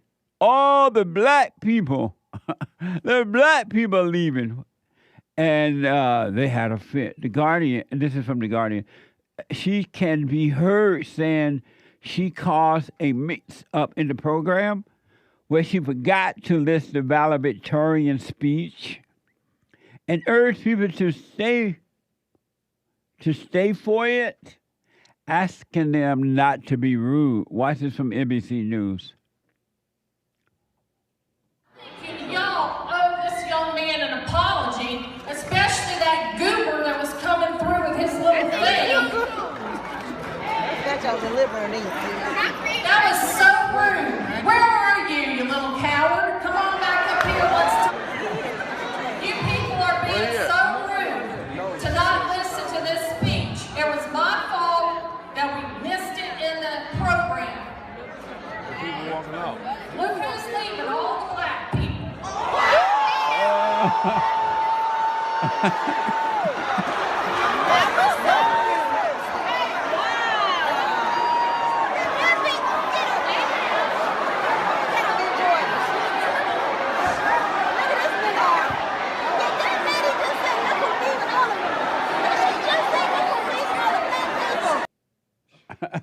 She said, look who's leaving all the blacks. And they erupted. They were sitting there laughing, having fun until she said that. See, that wasn't a reason to overreact. That wasn't a reason to get angry or anything. What the? It wasn't like this in the 50s and before. What are you saying? Hey, they didn't. That didn't help them settle down. I know. If your goal was to get them to calm down and listen to this speech, yeah, nobody's going to hear a word of that speech. Not at all. What's a goober? Did she say that? Yeah, she said goober. I think that's like a silly person. Oh. Nancy says she isn't a racist and didn't know black people was. Oh, black people was a racist term. Watch this. My side is I'm not a racist. I didn't know black people was a racist term. I didn't say the N-word or anything like that because that's not in my vocabulary. And I said, you're being rude and disrespectful to this young man. And when I looked left, okay, the light, as you know, lights in an auditorium, you look left, all I saw were black people getting up and leaving. And I said, oh, look who's leaving, all the black people. So I made a statement. It wasn't a racist remark. Amazing, absolutely. Black people, Black Friday now, I want to encourage you to drop your anger. Stop thinking about being black. You're not your color. You're not your thoughts. You're not your emotions, and you're not your body. You're too much into black, and that's where the so-called black leadership want you to be. That's what the results of the so-called civil rights movement. They have set you up to be into your color, and you overreact to nonsense stuff. You shouldn't be overreacting anyway, but you're overreacting to nonsense stuff. I will encourage you to forgive your mothers, like every human being. Forgive your mothers, forgive your fathers, and God will forgive you, and anger will disappear. And you will not, no one can hurt you. Because you will not be emotional. You will not overreact. You got to drop your anger. You've been lied to. You've been played.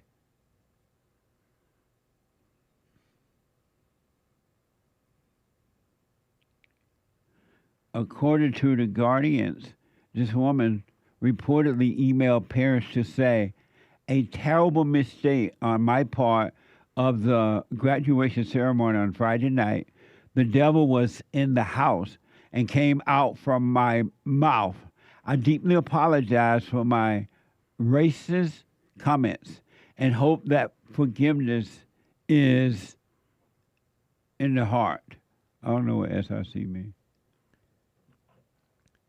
She said, well, she didn't say that forgiveness is in your hearts. She wrote forgiveness in your hearts. And so they put sick. When they put SIC, that means that they left her typo in there. Oh. When they're quoting her. Oh, I see. That's ridiculous that you overreacted to the woman said, look at the black people leaving. They were apparently were not white people. If she had she said, look at the white people leaving, would you have gotten mad about that? Black people, drop your anger. Really, give it a try and see how free you become. Amazing. That's another. It wasn't like that in the 50s. Let me go to Bill out of Michigan. Oh, Bill is gone. Let me go to Ronnie out of Ohio. Let's see here. Ronnie, welcome to the show. You're on the air.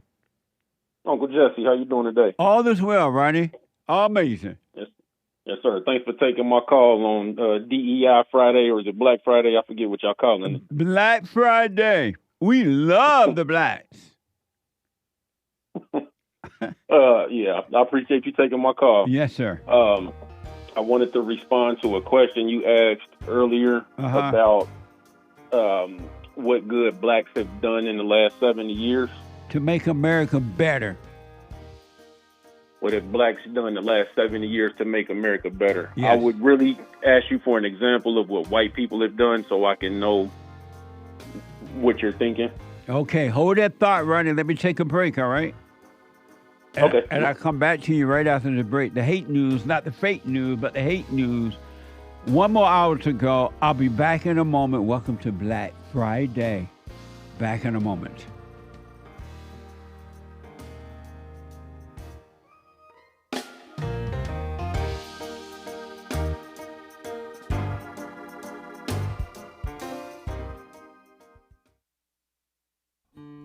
We have a counseling service, and I have to admit, thanks to God, it is the best counseling service on this side of heaven.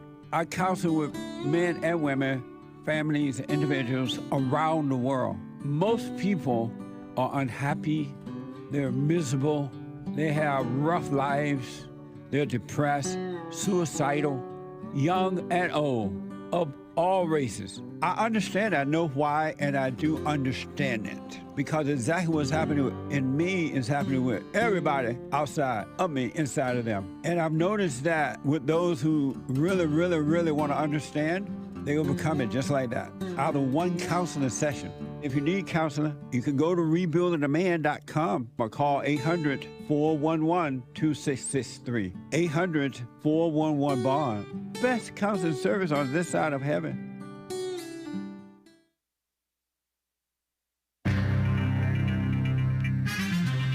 A whole lot of mess going on in the world. Russia has droned the Ukraine, just like the Ukraine was trying to drone Russia. And our bridges may need attention. You remember that Francis Scott Key Bridge over in Baltimore in disrepair, easily collapsed in when a tugboat, or whatever that boat, probably not a tugboat, a big tanker or whatever, crashed into it. It's terrible. And those Mexicans were up there, the Latinos, those immigrants were trying to fill potholes on the bridge, and the whole bridge came down and they died. What a mess.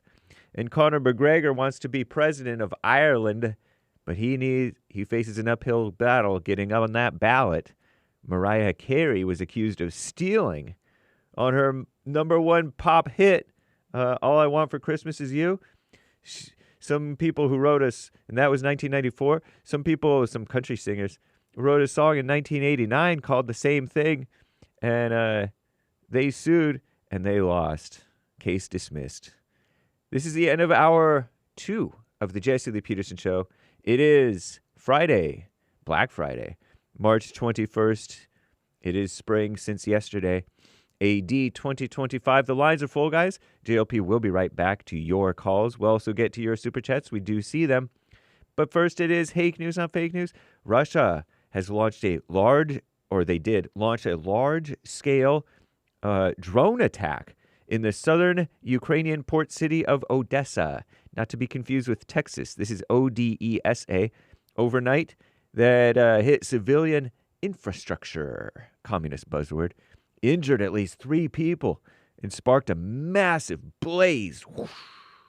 The strike came just days after our greatest President Trump attempted to negotiate a temporary ceasefire between Russia and the Ukraine. At least it didn't kill anybody. It injured 3, though. Don't know how bad those injuries were. Terrifying, huh? Imagine being droned. Only succeeded in getting the two countries to agree to halt temporarily attacks on energy infrastructure. But they're still hitting energy infrastructure, so not sure what to... Maybe Putin's like, okay, we'll do that. And then he still drones them anyway, just like those Mexicans do. They smile, yes, yes, and then they do whatever they want. Peace talks to end the conflict are scheduled to resume Monday in Saudi Arabia. So be patient. Trump will make it happen. Maybe. Bridges, transportation safety officials said 68 bridges in 19 states should be assessed for risk of collapse if hit by a ship. The Golden Gate Bridge in California, the Brooklyn Bridge, Manhattan, and Williamsburg, George Washington, and Verrazzano-Narrows Bridge in New York City, and the Mackinac Bridge in Michigan all made the list of bridges, with higher than acceptable risk ratings. Fine time to find out, right? After one already collapsed, the Francis Scott Key Bridge nearly 1 year ago. That container ship lost power and struck a pillar of the Francis Scott Key Bridge in Baltimore, causing it to collapse. 6 construction workers working on the bridge, filling potholes, I heard, working on the bridge, fell into the Patapsco River, Patapsco River, and they died. What a mess, huh? Terrible. Conor McGregor, it reminds me of Rome. I heard they forgot how to maintain stuff in Rome, kind of like what's happening now. They don't really care. Shameful. America falling apart. Conor McGregor seeks the presidency in Ireland. The former MMA star and a figurehead for the so-called far right, in Ireland, plans to run for president on the anti-immigration platform, so-called. However, he faces an uphill battle even getting his name on the ballot, so pray for Ireland. We're pulling for you guys. Mariah Carey won that copyright battle. A federal judge ruled she did not steal the holiday classic All I Want for Christmas Is You in 2023, 30 years later. 2 songwriters filed a $20 million lawsuit, but they lost. I'm James Hake. Now back to JLP, Hour 3.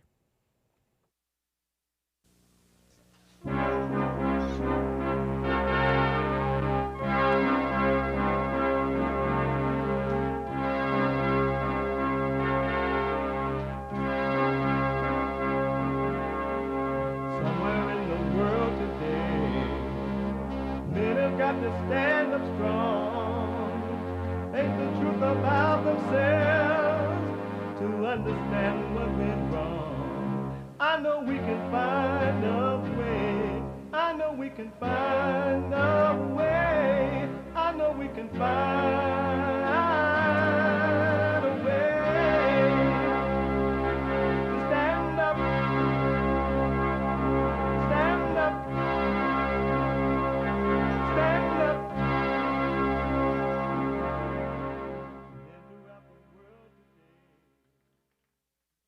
Uniting the races with truth instead of dividing them with lies. We're also rebuilding the family by rebuilding the man. I am Jesse Lee Peterson. Welcome to the 3rd hour of the show today. You can get involved by calling 888-7753. 888-77 Jesse. Jesse. Jesse, and my biblical question, are you a lawbreaker? Are you a lawbreaker? Why do you have to be a heartbreaker? Are you a lawbreaker? We have every way that you can watch and support the show listed on JesseLeePeterson.com/show. And if you're out and about, working out, no matter what you're doing, you can listen to the show on your iPhone or iPad. You can podcast all the shows, but you can be listening by calling the listen line on TalkStream Live at 605-615-4131.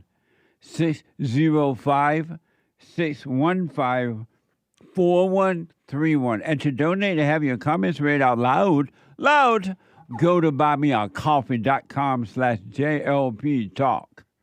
Buymeacoffee.com/JLP Talk or Bond JLP Cash App. Bond JLP Cash App. Bond JLP Cash App. Bond JLP Cash App. We got it. It's Friday. And let it be known. Let it be heard. Let it be written. Let it be said. Every Friday is Black Friday. Tom like a mug. You need to go and get yourself bleached because everything you say about black people and you're sitting up there looking like a tar baby. It's Black Friday. Black Friday. Indiana man recovering after he was shot while working at a Family Dollar in Gary. This is the story of Gary, where we will be taking you through a modern-day ghost town. Black Friday. I would like you to come out and work. On Black Friday. Free Amazon, man. The whole motherfucking Texas about this. It's Black Friday. You come to a brother and tell him he got to work on Black Friday? You got any idea how racist that sounds?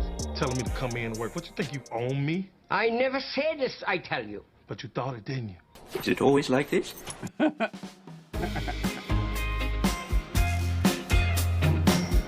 Don't know much about history. Don't know much biology. Don't know much about algebra. Don't know much about the history. Something I took. But I do know that I love you. What a wonderful world this would be. Blas, you got to wake up. That woman that said, look at the black people leaving at the graduation, she should not have apologized for saying black people. And just because the blacks overreacted to it, that didn't mean that you were wrong. If you're white, you can't even say black people. The black people are leaving.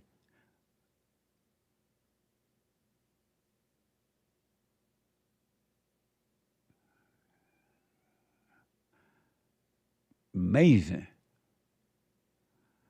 It's Black Friday, folks. I love the blacks. We want to help the blacks. So we're going to give attention to the blacks on Friday. We take all calls, but the black call. Let me go to Ron.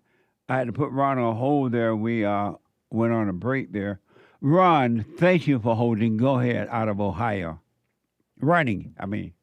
Yes, sir. Yeah, I know you got Ron from Texas. We're a little different. I think he started calling you Uncle Jesse after I did. Yeah, righty. I don't want people getting us confused. That's for sure. Okay. Yes, sir.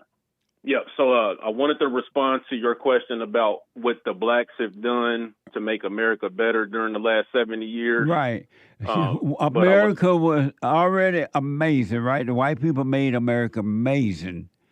And then they allowed the blacks to start getting into government, into their companies, running the police departments and all kinds. They allowed the blacks to come in by DEI. What have the blacks done to make America even better? Add to it for the good. What have they done? The first thing that came to my mind was fight in wars, defending this country. When was that? Choose one. Vietnam? No, I'm talking about in the last 70 years. Vietnam was within the last 70 years. What have they done to make America better, Ronnie? They defended this country. Okay. And that made America better? Yes, defending this country. In what way did that make better? In what way did that make America better? Defending this country and risking their lives, some of them giving their lives. You don't think that makes the country better? Even when they were in Vietnam fighting, they were, some of them, not all of course, were crying that the white people were treating them racist in the military. Hold on. I wanted to focus on the ones that helped make the country better, not focusing on the ones that didn't. But you didn't tell me how they helped make it better. I did. I said that there were many black people that fought in wars and either came back home as veterans or they gave their lives defending this country. In the last 70 years, what have the blacks done to make America better? I just gave you one. I didn't know if I can't tell if you agree with me or if you disagree with me. Oh. That black people giving their lives for this country and defending this country with their lives didn't make this country better. And what got better as a result of the war? Hold on. I want to make sure that we're in agreement on it. Oh, that I see. Black people giving their lives and fighting to defend this country is black people making this country better. No. I want to make sure we agree on that first. No, we disagree. Okay, so you think that there are people that have fought for this country and that have given their lives for this country that didn't make the country better? I don't see how it made the country better. I may be missing it, but I don't see how that made the country better. Yeah, I don't see how serving the country and protect. So if anybody made the country better the last 70 years, they would not be able to do that if people weren't defending their right and their ability to do that. But how did they make? Agree on that? How did? I'm sorry. So what now? Defending this country makes it possible for others who aren't defending this country to make it better. So anybody that you would tell me made the country better, they could only do that if we had soldiers that were defending this country and protecting this country. Are we in agreement on that, or do we disagree? We're talking about blacks making America better. What have they done to make it better? Serve this country. And what made it better? By serving this country, they protect it to make sure that others here at home can still make it better. Okay. I thought this would be something we would easily agree on. I didn't think I would have to spend as much time convincing you that serving this country helps make it better. But you didn't tell me how it helped me. I could be missing it. You know, I may be missing how that Vietnam War made America better, and you yet haven't told me how, except for fighting in the war, you said, serving the country or something like that. But you didn't tell me how it helped to make America better. Well, I didn't want the conversation to become about how the... Most people didn't even like the Vietnam War. They were like, most people, including the black, thought the Vietnam War was a mistake, right? Right. And I don't want to limit black people serving this country over the last 70 years to Vietnam, because there are black people that are still serving this country to this day. So I don't want to just zero in on the Vietnam War. That's why I didn't want to get stuck on that conversation. But we could have a conversation on whether or not Vietnam made the country better or worse, but the conversation was about black people. About them making America better. Right. So, and even if we use your 70-year cutoff, there were black people that served in World War I and World War II. Let's get past the war thing. Are there any blacks in our government, in our white businesses, in white schools, or anywhere where these white people have allowed these blacks to get in? Have anybody in those areas made America better? Those blacks made America better? My answer to your question is yes.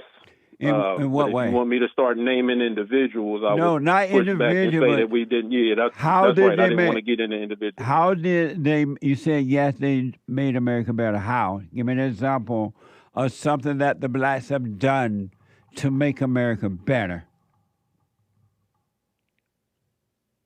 So my first question to you was for you to give me an example of white people making it better so that I could understand. I don't want to give you an example that doesn't Why do you satisfy need to understand white people founded and created the greatest country on this side of heaven? Not in the last 70 years. That's clear.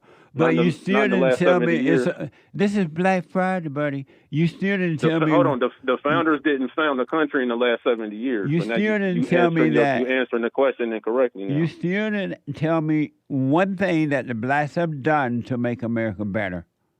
I did. Oh, you said the war. We're going to get past the war. No, I said serving this country. Right, in the war, right?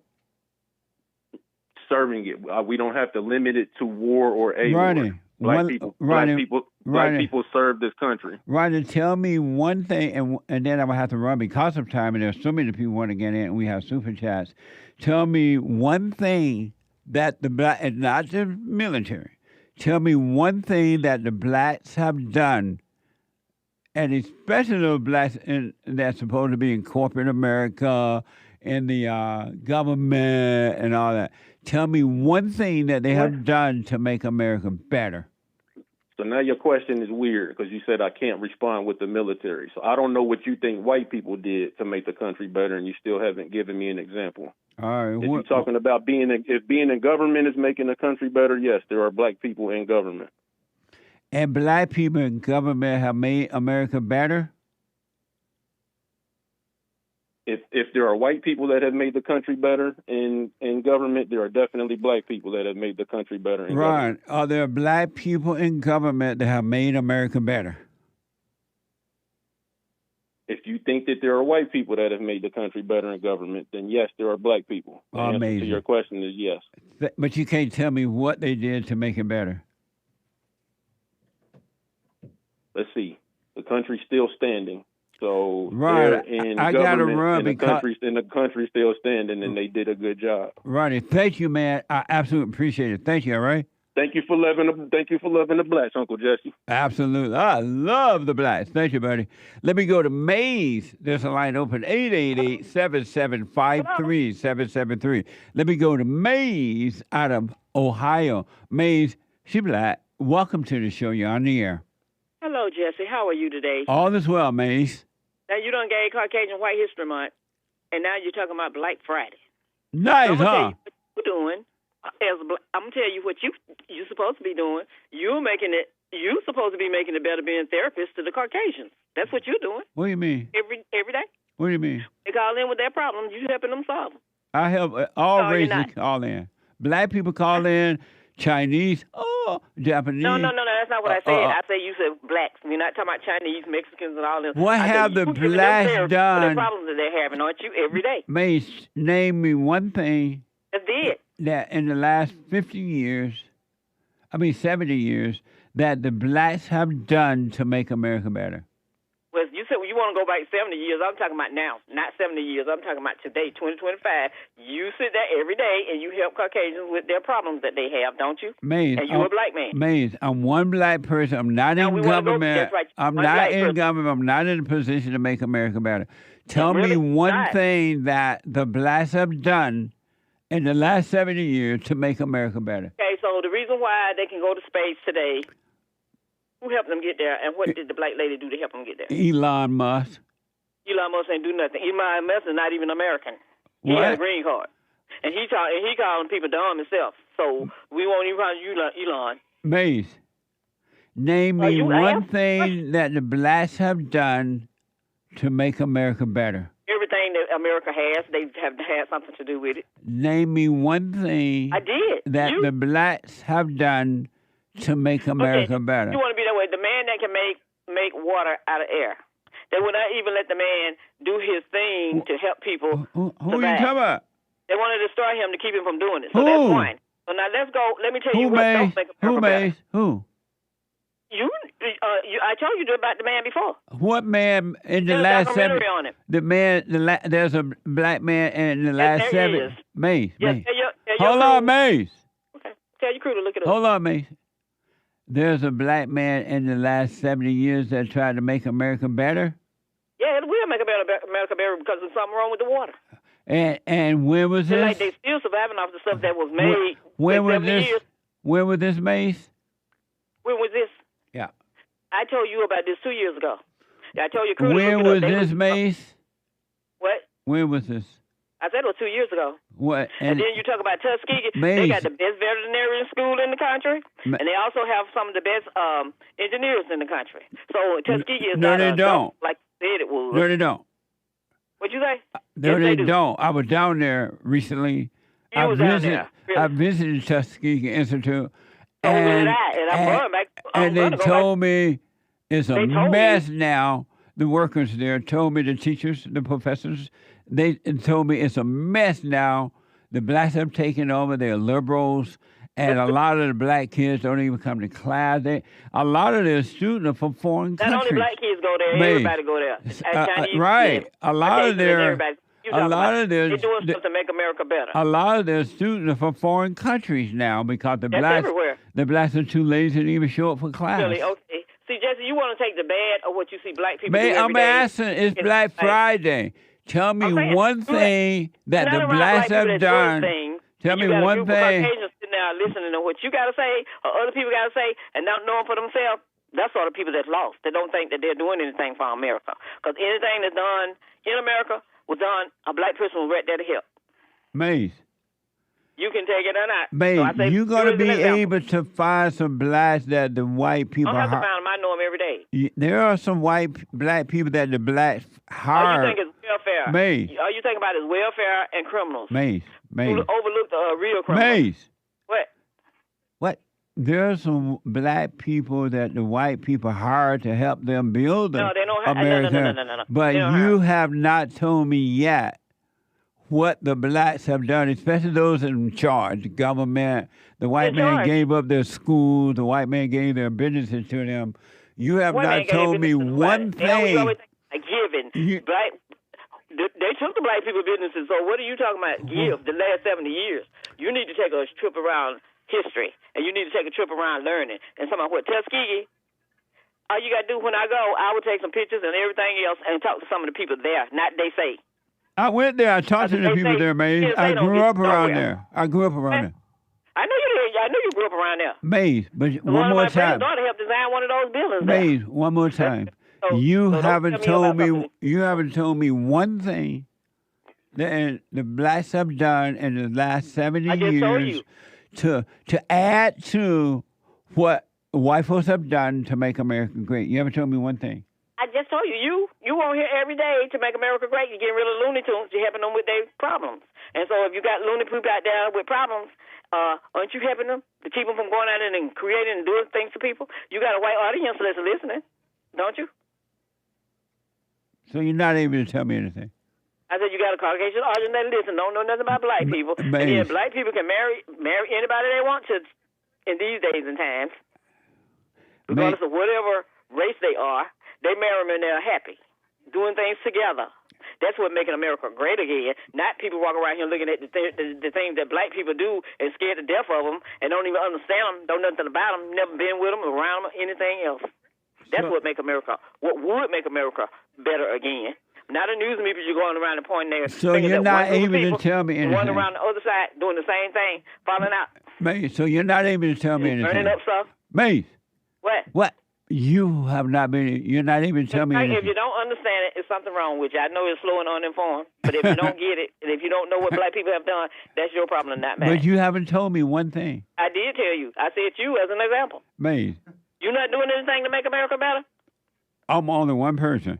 All right, you're only one person. What have the blacks in government? You didn't say name 10. You said name one. So you one person, and I just named No, you. that's not what I said. I when said it tell comes to me welfare, one thing. Black people went to working in the offices too to know what was going on with welfare and who was on it and who wasn't on it. Since you think they always got to give black people something, black people put their money out every day just like everybody else do. But it's DEI money. It's the white man's money. No, it's not. Who said so? DEI. He's the white. Are you you said su- the white are you- man's money. do you but the white man support- had to give his money some kind of way. Do you he didn't just support- come up do you born, sup- born with it. Do you support DEI? Do I support DEI? Huh? That's Yeah. just a phrase that y'all came up with. Do you support it? If you don't support it, if you don't support it, you ain't got to support it, and it don't because nobody. It was the blacks who It's not came about up and the American liberal. Man, it was the liberal It's about American whites. black people. It It's was not the happening with liberal America. whites and the blacks Those who people don't came. look like us. Maze, it was the liberal whites and the black who came I up don't talk about no liberal nothing. with Because liberals and Democrats, with liberals and DEI. Republicans Man, you're put not together. even hearing me. I'm not thinking about no DEI. Why not? Because DEI had nothing to do with nothing. Just something they made up. But They then always why make it are up. the blacks mad that they're getting rid of You're not mad. DEI? I don't see black people being pulled out of places. They're and, getting mad that they're getting rid of DEI. well, what? Yeah, the blacks are getting angry that the Great White Hope is getting rid of DEI. I'm saying, but why why is Canada and Mexico upset with the U.S.? They're not upset with us. Well, they're Canada mad because they're going to become the fifth. In this country, Maze. Not happy with them. What? Canada is angry because they're going to become the 51st state. Yeah, right. I bet it is. No, it is. For what reason? Oh, it's going to happen. For what reason? Because they're going to be able to really function. Just like I said, this fight is not about black people. This fight that we're looking at is between Caucasian people. But this is Black Friday, Mace. All the other people that you see fighting each other, they're not making America great. America not making them great. And the world is not great. Mace, you're dodging the question about... You're dodging the question about...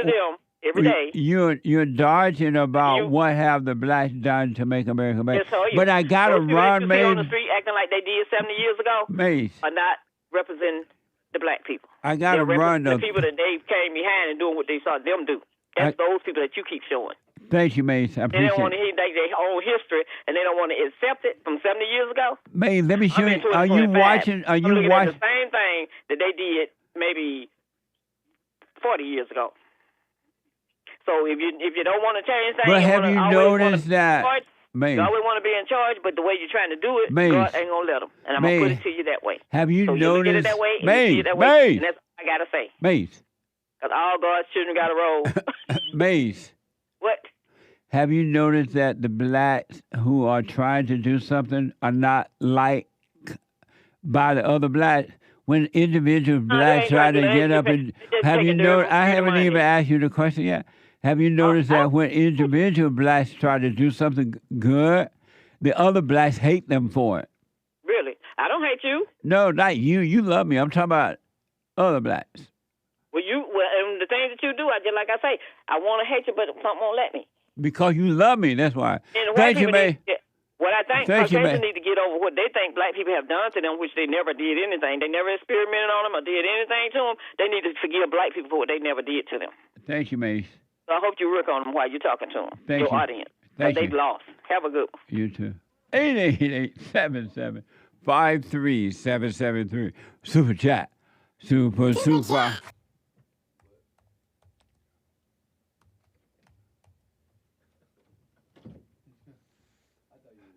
He's running for his life. If anybody asks, what the matter with hey? Super. I'm late. I know you're black. Mr. Pink, not Mark. It looks like it says MR. I'm not doxing him. Mr. Pink bought a coffee, uniting the races with they truth, if you black, uniting the races with their truth, if you white, dividing the races with slang, if you Jesse. Shout out. Axe. Shout out. Thank you. I appreciate it. Sion bought a coffee. The fake black caller about Booker T. Washington thinks he's so smart. Nerd emoji. Yes, I'm judging. He's so dumb and something. I can't read that, Sion. The poor blacks are being used by the liberal totalitarian whites. Jesse's so patient. Love sign. This is love sign. It's not devil horns. Right on. I love you back, Sion. Amazing. Thank you. Eric bought 3 coffees. What is a human being? Human is the mind, body, and emotions. Being is the spirit, he says. Oh, so a human being is the mind and body? A human is the mind, body, and where was I? And emotions. And a being is the spirit, says he. Thank you. I appreciate it. Thank you, Eric. Yeah. C-Bill with 3 coffees. Jerome, the first black caller, is a sensitive, emotional, angry man. Go forgive your mama, boy. Laughing faces with tears. Oh, amazing. Thank you. Sion and C-Bill judging. Lin Yun Chen says, Jesse, admit it. You envy the prancing prowess of Joel Friday. When you seen him prancing across the waves with Jesus, it's okay. Few can be twinkle toes. I don't know what that means. I don't even understand that, but thank you. Amazing. Another from Lin Yun Chen. What we have been doing to make Earth better is boost our abortion and boosted our life-ending thuggery. Not ideal, but helps save the non-black. So claims Lin Yun Chen. Thank you. Cesar, 3 coffees, or Caesar. Quiz time. Which white lady has the mama spirit? The one who said, country accent. Look who's leaving, all the black people. Or a soft voice. What's in the bag, baby? What's in the bag? Oh, yeah, that one lady with the woman freaking out and falsely imprisoning the black, that black delivery woman. driver. Amazing. Both those mamas here with her. Indeed. Well, the white woman that went and apologized after a while for saying the black people, that both have mama spirit. Amazing. Thank you. Kid Combo 1 with the diamond. Loving you more till the day I die, and I don't even know you, he says. Nice. Thank you. Pastor Chatelet with a rumble rant. We hate our government, Maze. You want the government to pay you? We are not the same. She need to deported to Nicaragua. Nicaragua. Mason, thank you. And shout out to the top contributors on the D Live crew. Kid Combo 1, Misty, 555-555-565, Games for Rec, and the rest. And Commander Kim says, Maze ticked about Tuskegee. Wait till she learns about Hillary and Haiti. Popcorn emoji. What a mess. Indeed. And shout out to the regulars over on the Rumble crew, those monthly supporters. Commander Kim, WT1, Son of Liberty, LGB, Jules, DJT 2020, and Age of Inversion, Slave to Him. Thank you all for the support, the regular support. Very kind. And, Eric says, with 3 coffees, rap music brainwashing society into leading lives of degeneracy since NWA in 1988. Amazing. Thank you. Calvin in Ohio says, what a mess, huh? Rap crap. Terrible. Yeah. One thing blacks have done to make America better is getting America out of the COVID pandemic. A black woman by the name of Dr. Kizzmekia S. Corbett was the lead scientist, developed the Moderna China virus vaccine, which Americans have taken. A black woman developed the COVID vaccine, which got us out of the pandemic. But I realize out of all the responses over the years, you are never satisfied with anyone's answer. Amazing. Thank you. Appreciate it. And thank you, guys. I do believe that is all for now. Amazing. Let me take a quick break. When I come back, straight to your calls. Back in a moment.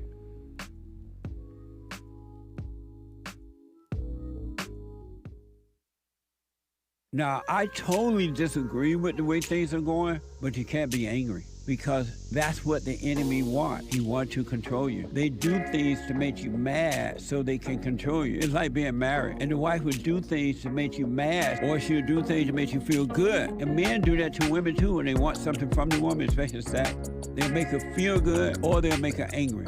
And the woman's gonna have to say, you don't want to be angry. You want to speak up. You want to disagree with what's going on. It's wrong, but do not be angry. Then you won't have fear. You won't have doubt. You won't have worries. You'll be able to see, but you gotta stay away from anger. That's why you must forgive your mothers and your fathers so that you can overcome the spirit of anger. It's a spirit and it's wicked.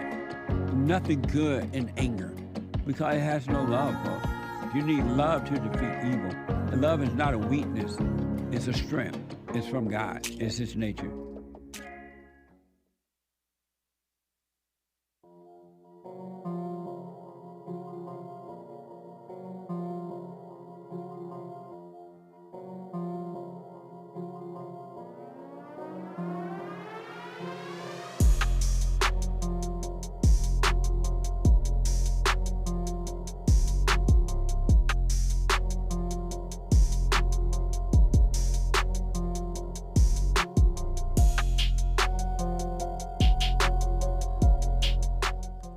The treasure chest is now open on D-Live. I forgot to do it when I was going out. The Hake Report is coming up at the top of this hour.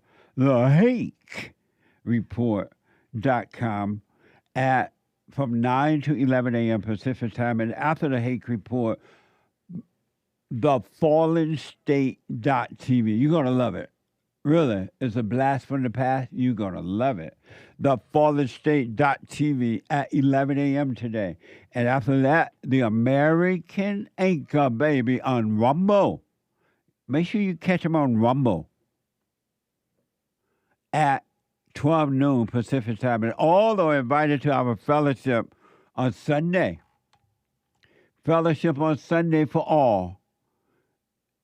Doors open at 10:30. Fellowship starts at 11 a.m. Pacific time and then 2 p.m. Eastern time. All right? Go to rebuildingtheman.com/church. rebuildingtheman.com/church. Don't forget to support all the work that we're doing here. Thank you for those who are doing it already. Thank you. rebuildingtheman.com/donate or call 800-411-BOND. 800-411-2663. Today is the first day of Black Friday. And every Friday will be Black Friday. And we showed you what it's like now and what it's like in the 50s when blacks were amazing. They weren't violent, they weren't begging, they weren't relying on welfare, they didn't have black leaders. They carried themselves very well, they respected themselves and others. That's gone now. And we're working to bring that back by getting blacks to wake up. And some will, most won't. I understand that because their hearts are wicked. They're not going to wake up.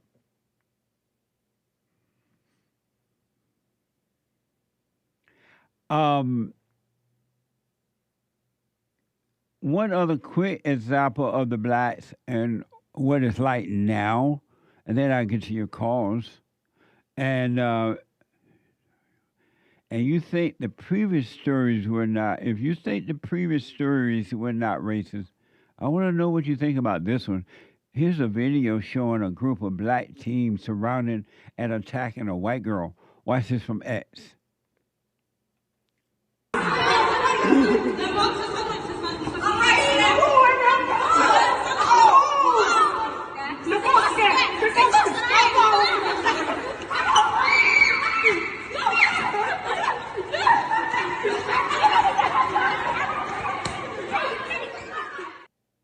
Amazing, huh?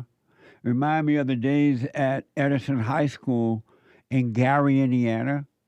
My first year there, they got the first black mayor. The blacks started doing that to the white kids. And it has not stopped.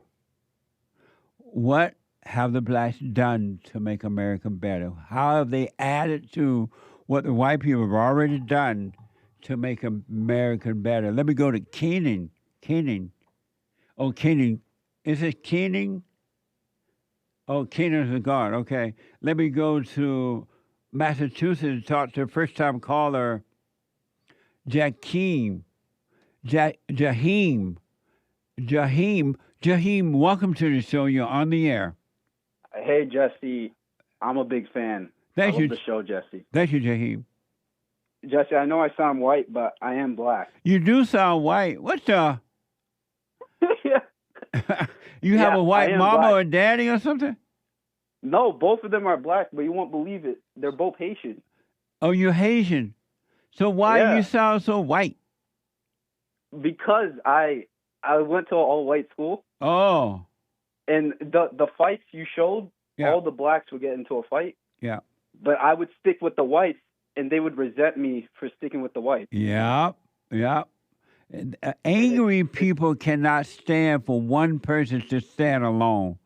If you don't stand with them, they will build an army against you and try to destroy you.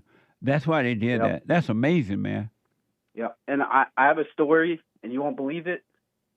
Last year, White History Month, I forgave my mother, and then 6 months later, I moved out, and I just couldn't thank you enough.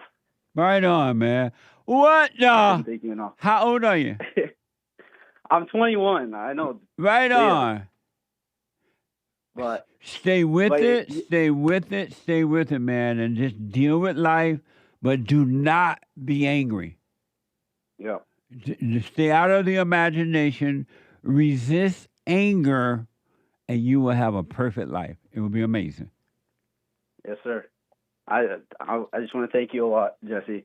And it was really funny when you said, if you want to destroy something, rent a black, but if you want to build something, rent a white. Yes. Is that true? Yes. Okay. I'll keep that in mind, Jesse. Amazing. Thank you. Awesome. Thank you, Jesse. Good to hear from you, man. Call me again. You stay with it. Do the silent prayer. Practice staying present. Live in the present where life is, where reality is. And I'm telling you, it's only going to get better for you, all right? All right. Take care, buddy. Thank that, you. Jesse. All right. Thank you. Bye now. Let me go to James, a first-time caller out of Indiana. James, welcome to the show. You're on the air.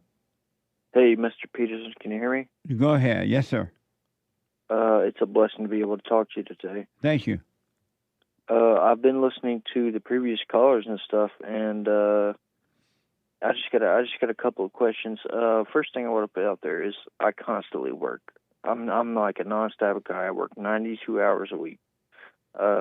Any advice coming home? What kind of advice do you got for somebody coming home for something like that? Why do you work so many hours a week?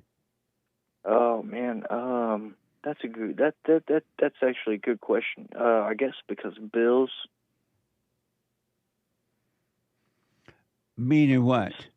Like stuff I need to pay, like rent, electricity, medical bills, supporting other people. You know. Why supporting other people like whom? Well, my grandmother who raised me, my uncle who has diabetes, he's physically disabled. And why are you supporting those people? Why don't they get Medicare? And if you if you love them, you wouldn't be doing that. What do you mean? It's not your responsibility to support them. It's not, but I'll take that. They helped raise me. Meaning what? They helped physically, like when I was growing up. They helped raise me. They're there every step of the way. So. And so when they were raising you, did they say, "Well, we got to raise you, and once we raise you, we expect you to help us"? Help us? No, that was never an agreement. So why are you doing it? Because I love them. If you love them, you wouldn't do it. Look how stressed out you are. Yo, what do you mean? Did you say that you're working too many hours? Yeah, 92 hours a week. That's ridiculous. Yeah, I think the same thing, but nobody else has ever said that. Why don't you need to cut back and take control of your life, and you help those people if you want to help, but don't be obligated to help them, because they'll destroy you and they'll keep living. They'll find a way to take care of themselves. No, bro. What if I said, what's your opinion if I said they would be dead? Like these people can't, they need help. They can't survive without us. You know what I mean? Why not? They have places for older people. They have government support for people who need it. Why don't they take advantage of that? Well, I don't want them to go to a home. The one of the homes. I care about them so much, you know, and they've helped me so much. I can't let them go to a nursing home. Why not? Well, because I love them. If you love them, you will help. You will help them get into a nursing home so they have 24-hour care, and that way that load wouldn't be on you. Okay. I don't know. And if they loved you, they would realize that what they're doing is wrong by imposing themselves on you like that, by telling you, you know what, we can go to a nursing home, we can get 24-hour care without paying a dime. And and they would tell you, come see us if you want, blah, blah, blah. They would take that burden off you if they cared about you. Yeah, I know, but they didn't ask me for anything. These people... My family, they didn't ask me for anything, bro. I didn't. Okay, so you as long as you're feeling that way, you're gonna have to work 90 hours a week, a month, or whatever. Yeah. A week. Otherwise, you're gonna have to adjust what you're doing and stop being so emotional. Yeah, you're right, man. How old are you? Emotion to it is a lot. I'm 31. You're 31. That's a shame that you're stuck with these people like that. No, don't say that, man. I think it's a blessing. Okay. So it's a blessing that you have to work 90 hours a week. You're stuck with two people that could be taken care of by someone else, and you have to pay out all this money, work all these hours, you had all these bills, and you feel blessed? Well, I mean, it's family, bro. I mean, So why are you should I calling look at me it like about? Why are you calling me about it if you're not going to take any advice? Your mind is made up. I do need your advice. But if you're blessed, you said it's a blessing to do it. Why do you need advice? And you're already blessed, according to you. Well, as a worker man, when I say I work as many hours as I do, I Right. mean that. And when I'm coming home, I need your advice on how to deal with that. Deal with who? No, not what, who, not who, but how do I deal with the coming home? What do that mean, coming home? Working 92 hours a week, coming home, just getting up, like traveling all over the fucking excuse my language, traveling all over the United States, and then coming home, and then like, okay, I gotta pay all my bills, I gotta help take care of people and stuff. And now here I am, like I always feel like a broken man. You ever feel that?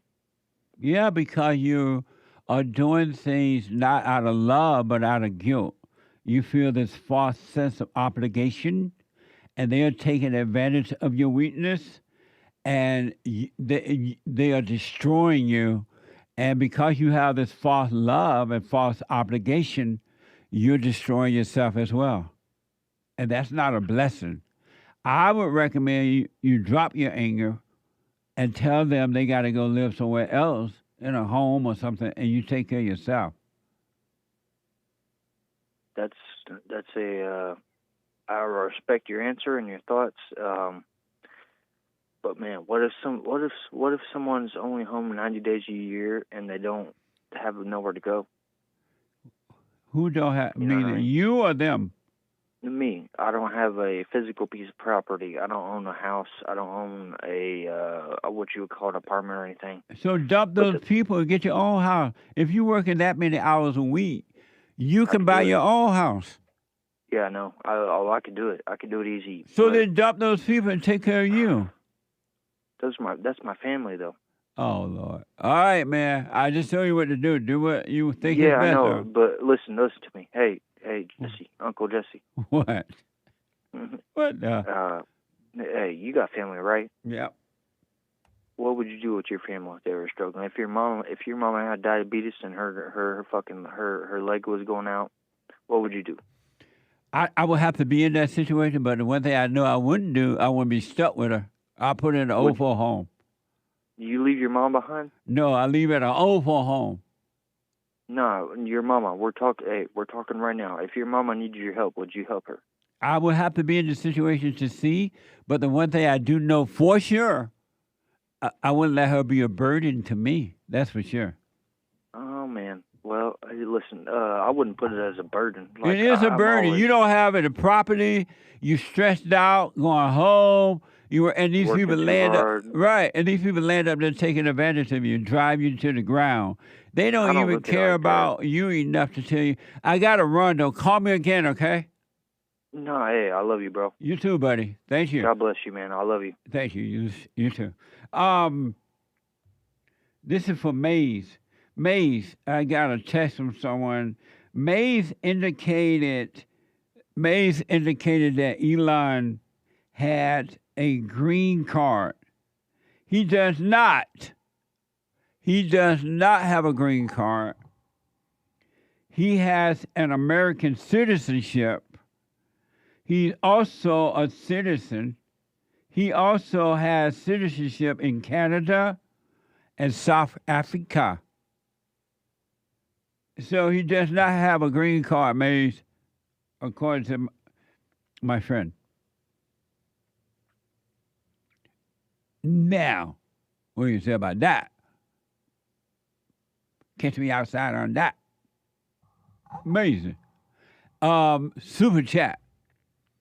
Super chats. Jake Hudston, I would love to talk to Jesse. Call 888-7753. 773. 888-77-JESSE. Thank you, Jake. Anthony on Cash App. Good morning. Black Friday, amazing. Black Friday, let it be known, let it be written, let it be said. Every Friday is Black Friday. I love the blacks. Nikki bought 3 coffees. A human being is consciousness itself. We are all aware of the things we perceive and conscious of our existence, says Nikki. This is why we refer to ourselves as I am, which essentially means I exist. If you explore the nature of I that exists, you'll find its consciousness and awareness, says Nikki. But I don't exist, Nikki. There's no such thing as an I.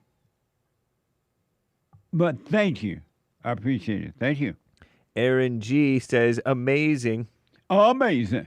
And Jake Hudson says, Jesse is awesome. Thank you, Jake, and thank you for your support. I appreciate it. And thank you, guys. I do believe that is all for now. Thank you. Amazing. The Hake Report coming up at the top of this hour. Let me get as many more calls here as possible. Let me go to Omar out of Arizona. Omar, welcome to the show. You're on the air. Jesse, top of the morning to you. Hey, Omar. How are you, Mas? Jesse, giving you a Jamaican respectful hail. So I want to be quick because of time. Yes. I want to answer that biblical question. Are you a lawbreaker? Yes and no. Physically, we break laws all the time, but since it's a spiritual question, you break the law when you don't even know. There are so many laws in America that you break them without knowing, federal laws. But spiritually, I am not a lawbreaker because all my sins have been washed away. So when not me commit a spiritual violation of the laws, it is not me. So I'm not a lawbreaker there. Thank you, Omar, and I'll put my little 2 cents on Sunday. I appreciate it. Let me go to ARDEEN out of Colorado. ARDEEN, welcome to the show. You're on the air.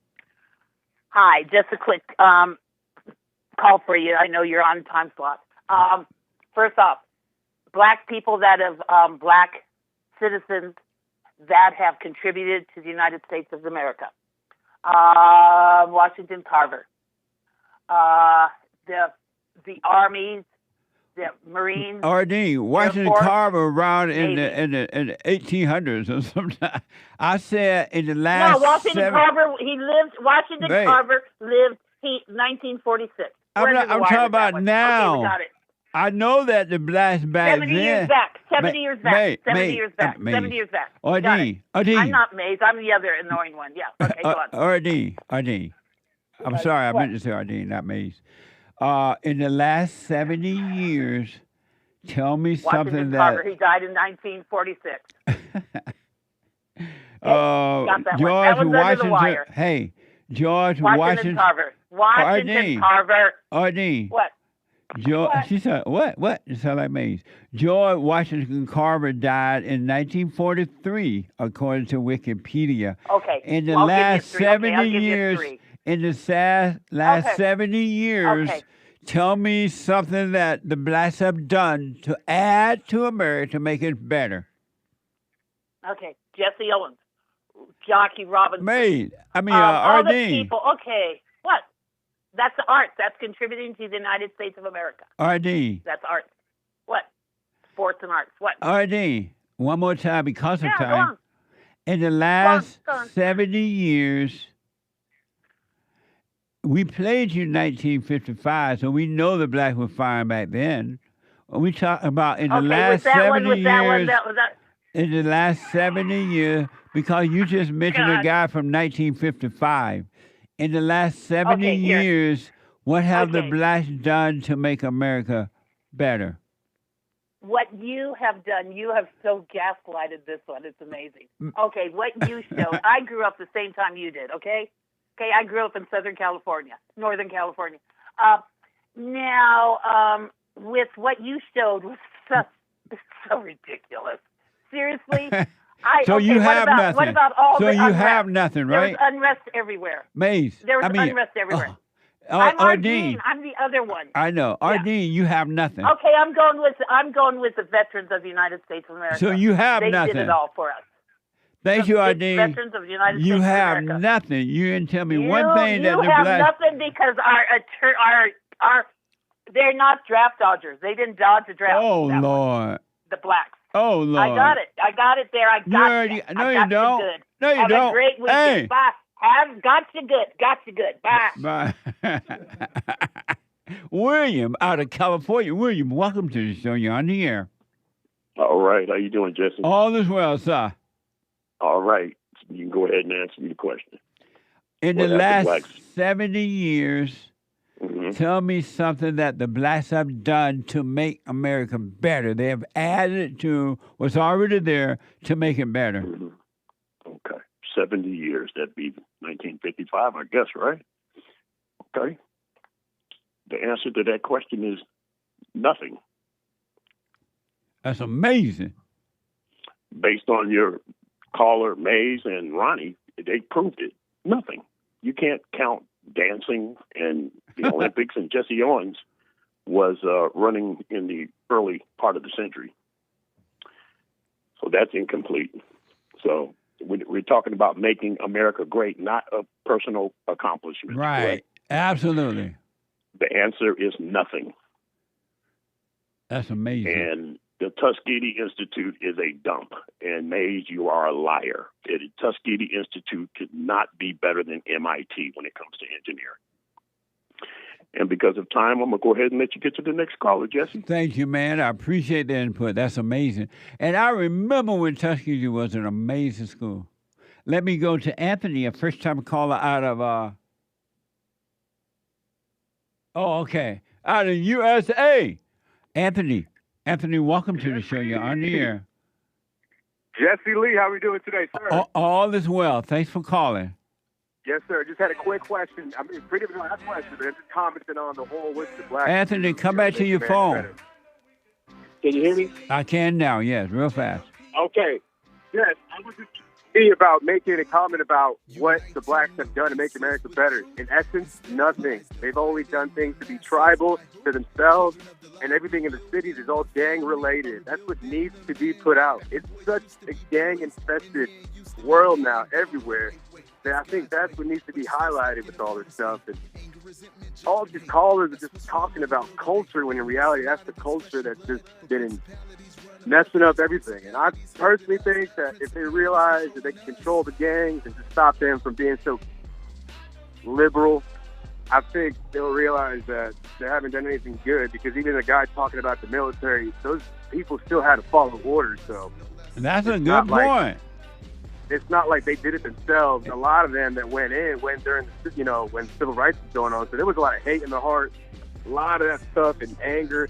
So a lot of soldiers go in just to kind of serve in a way, but still kind of release that anger out there. And I don't know. And a lot of them went in because they wanted to get they wanted to be able to get military benefits when they got out. Absolutely. It wasn't because they loved the country. Amazing. Anthony, thank you, man. I got to run because of time. Call me again, and I appreciate it, all right? Thank you, Jesse. I love you, brother. You're the best. Thank you. Love you too, buddy. Thank you. Amazing. I'm out of time. Once super chat.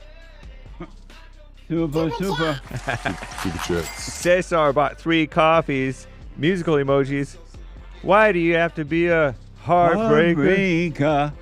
When I was being what you want me to be. When I was being what you wanted me to be. Suddenly, everything I ever wanted has passed me by. Suddenly, everything I wanted passed me by. I forgot how that song goes. Dionne Warwick, Heartbreaker. Yeah. Love that song, says Cesar. Right on. That was from Dionne. That's true. I would think it was a white lady, but it was Dionne. What the? And thank you, guys. I do believe that I think, is all for now. Thank you all. I appreciate it. Thanks for your support. Amazing first Black Friday. Every Friday, let it be known, let it be said, let it be written. Amazing. As my friend said, Elon is not a green card. What the? He's a citizen, Maze. Thank you all. Get on the straight and narrow. Drop the anger so you can return to the Father. All people. Forgive your mothers, forgive your fathers. God will forgive you, and He will take away your misery. He will bring you out of hell that's inside of you and inside of others, and human beings are treating each other in an awful way. All right? So drop the anger, go to silent prayer, rebuildingtheman.com/prayer. I'll see you on Sunday, if the Lord is willing, at 10:30. Meetings start at 11. And what else? Bye. Thanks for your support, folks. I appreciate it.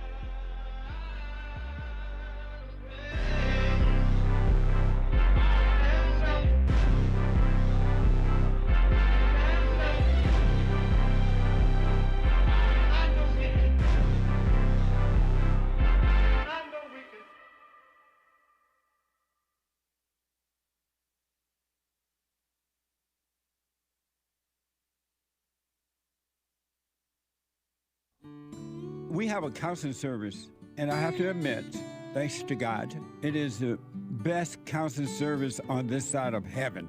I counsel with men and women, families, individuals around the world. Most people are unhappy, they're miserable, they have rough lives, they're depressed, suicidal, young and old, of all races. I understand, I know why, and I do understand it. Because exactly what's happening in me is happening with everybody outside of me, inside of them. And I've noticed that with those who really, really, really want to understand, they overcome it just like that, out of one counseling session.